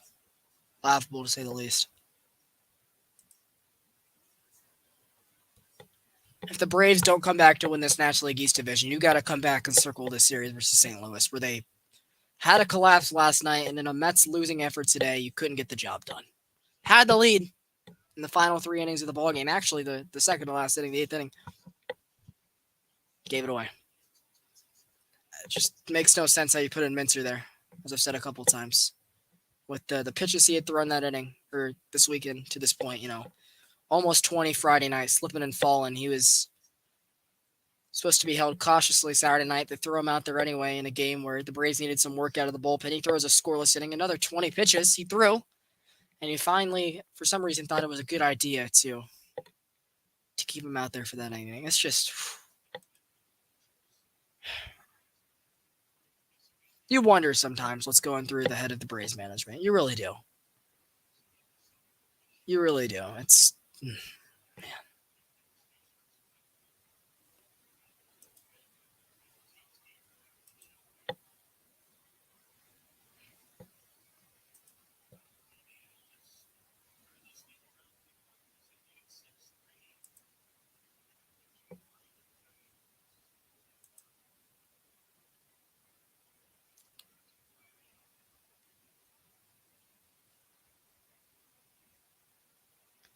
Gallegos here, on for the save. 12 saves on the year. The Cardinals have kind of been a save by committee bullpen for most of the season. Of course, after Andrew Miller kind of had his best days, leave him a few years ago. It's been that way for a couple of years. Carlos Martinez had that role. Helsley's been in that situation. Gallegos, of course. Many others. Gallegos with a first pitch covering. And Eddie Rosario's out one away in the ninth.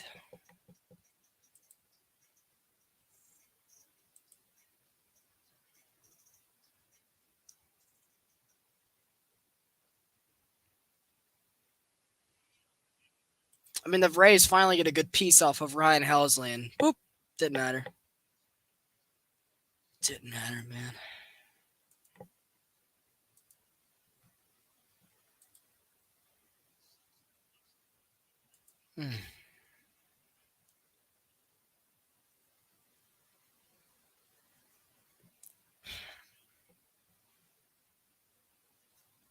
Base is empty for Vaughn. Takes a strike at the black.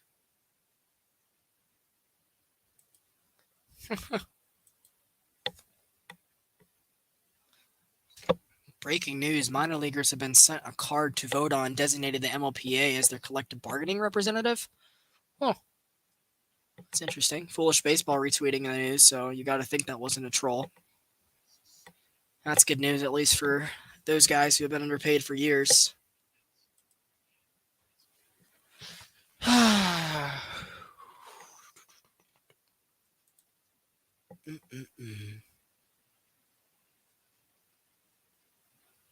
June Lee there to put it out.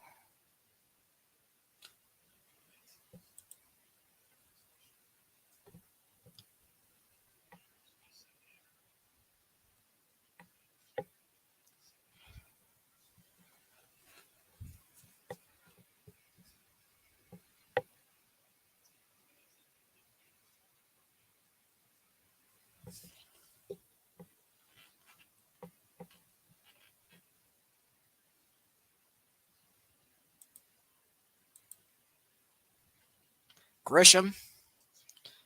Fly ball out towards left field. A couple people converging. O'Neill says he's got it. He puts it away. And the Cardinals are 1 out away here from a series victory over the defending world champions. Oh, man.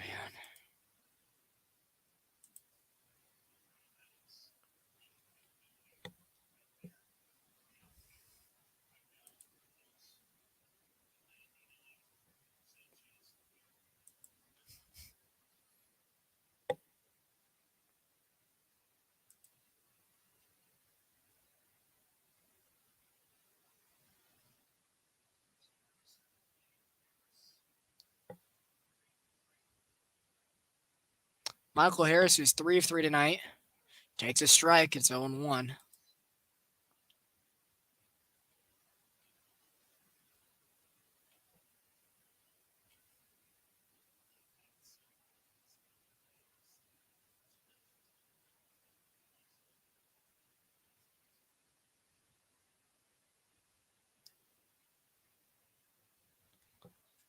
Oh, 1 by Harris is slicing, and that is going to be a double. And Michael Harris with a 4-hit night. It's a new appeal for his squad. And the Braves stay alive for one more.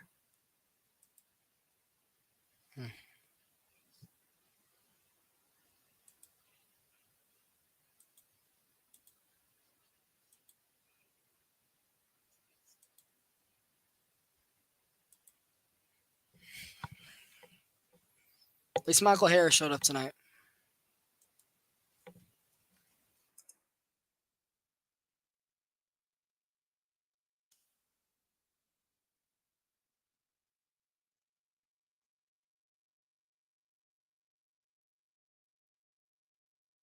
Braves, after winning the series Friday night, 1 out away from dropping the 2 since then. 0-1 on Robbie Grossman. It's 0 for tonight. Reached on a fielder's choice before Dansby's homer in the 7th inning, and had the line on earlier tonight. Had a couple full count at bats, but not getting on base a lot. There's not much that can show for it. The Braves, a team that was dependent on the long ball. A 1-1 by Grossman is out to center field, and there to make the play is Dylan Carlson, and the Cardinals, en route with their 4-run 8th inning, have stolen this game from the Braves on Sunday Night Baseball. And the Mets' division lead stays at 3 games. Atlanta, 10 hits, an error, and 3 runs. The Cardinals, no errors, 6 hits, and also 6 runs to get the victory tonight. Tyler O'Neill, the pinch hit 3-run home run in the bottom of the 8th. AJ Minter did not have it, pitched 2 innings already this series. Came in to see a group of righties with you can't expect to put yourself in a good situation like that. Somehow in that inning was able to strike out Arenado and Goldschmidt, but the sequence that's really going to be overlooked is the Austin Riley sacrifice error. And Atlanta with a 6-3 loss to the hands of the Cardinals tonight. The Cardinals improved to 74-54. The Braves dropped to 79-50. And what a somber way, as a Braves fan at least, to end tonight's coverage on Hardcore Sports Network here of Sunday Night Baseball. We will see you guys at some point throughout the week for another episode of Long Ball Podcast, and for hopefully Sunday Night Baseball next week. But tough one as a Braves fan to swallow. If the Braves don't win the division, you can come back to this series and circle it knowing the Braves lost a game in the standings this weekend, and it's unbelievable. If not now, never. And no words. But yeah, you guys have heard me talk enough tonight. You guys enjoy the rest of your night, and I will see you guys next weekend for some Long Ball Podcast.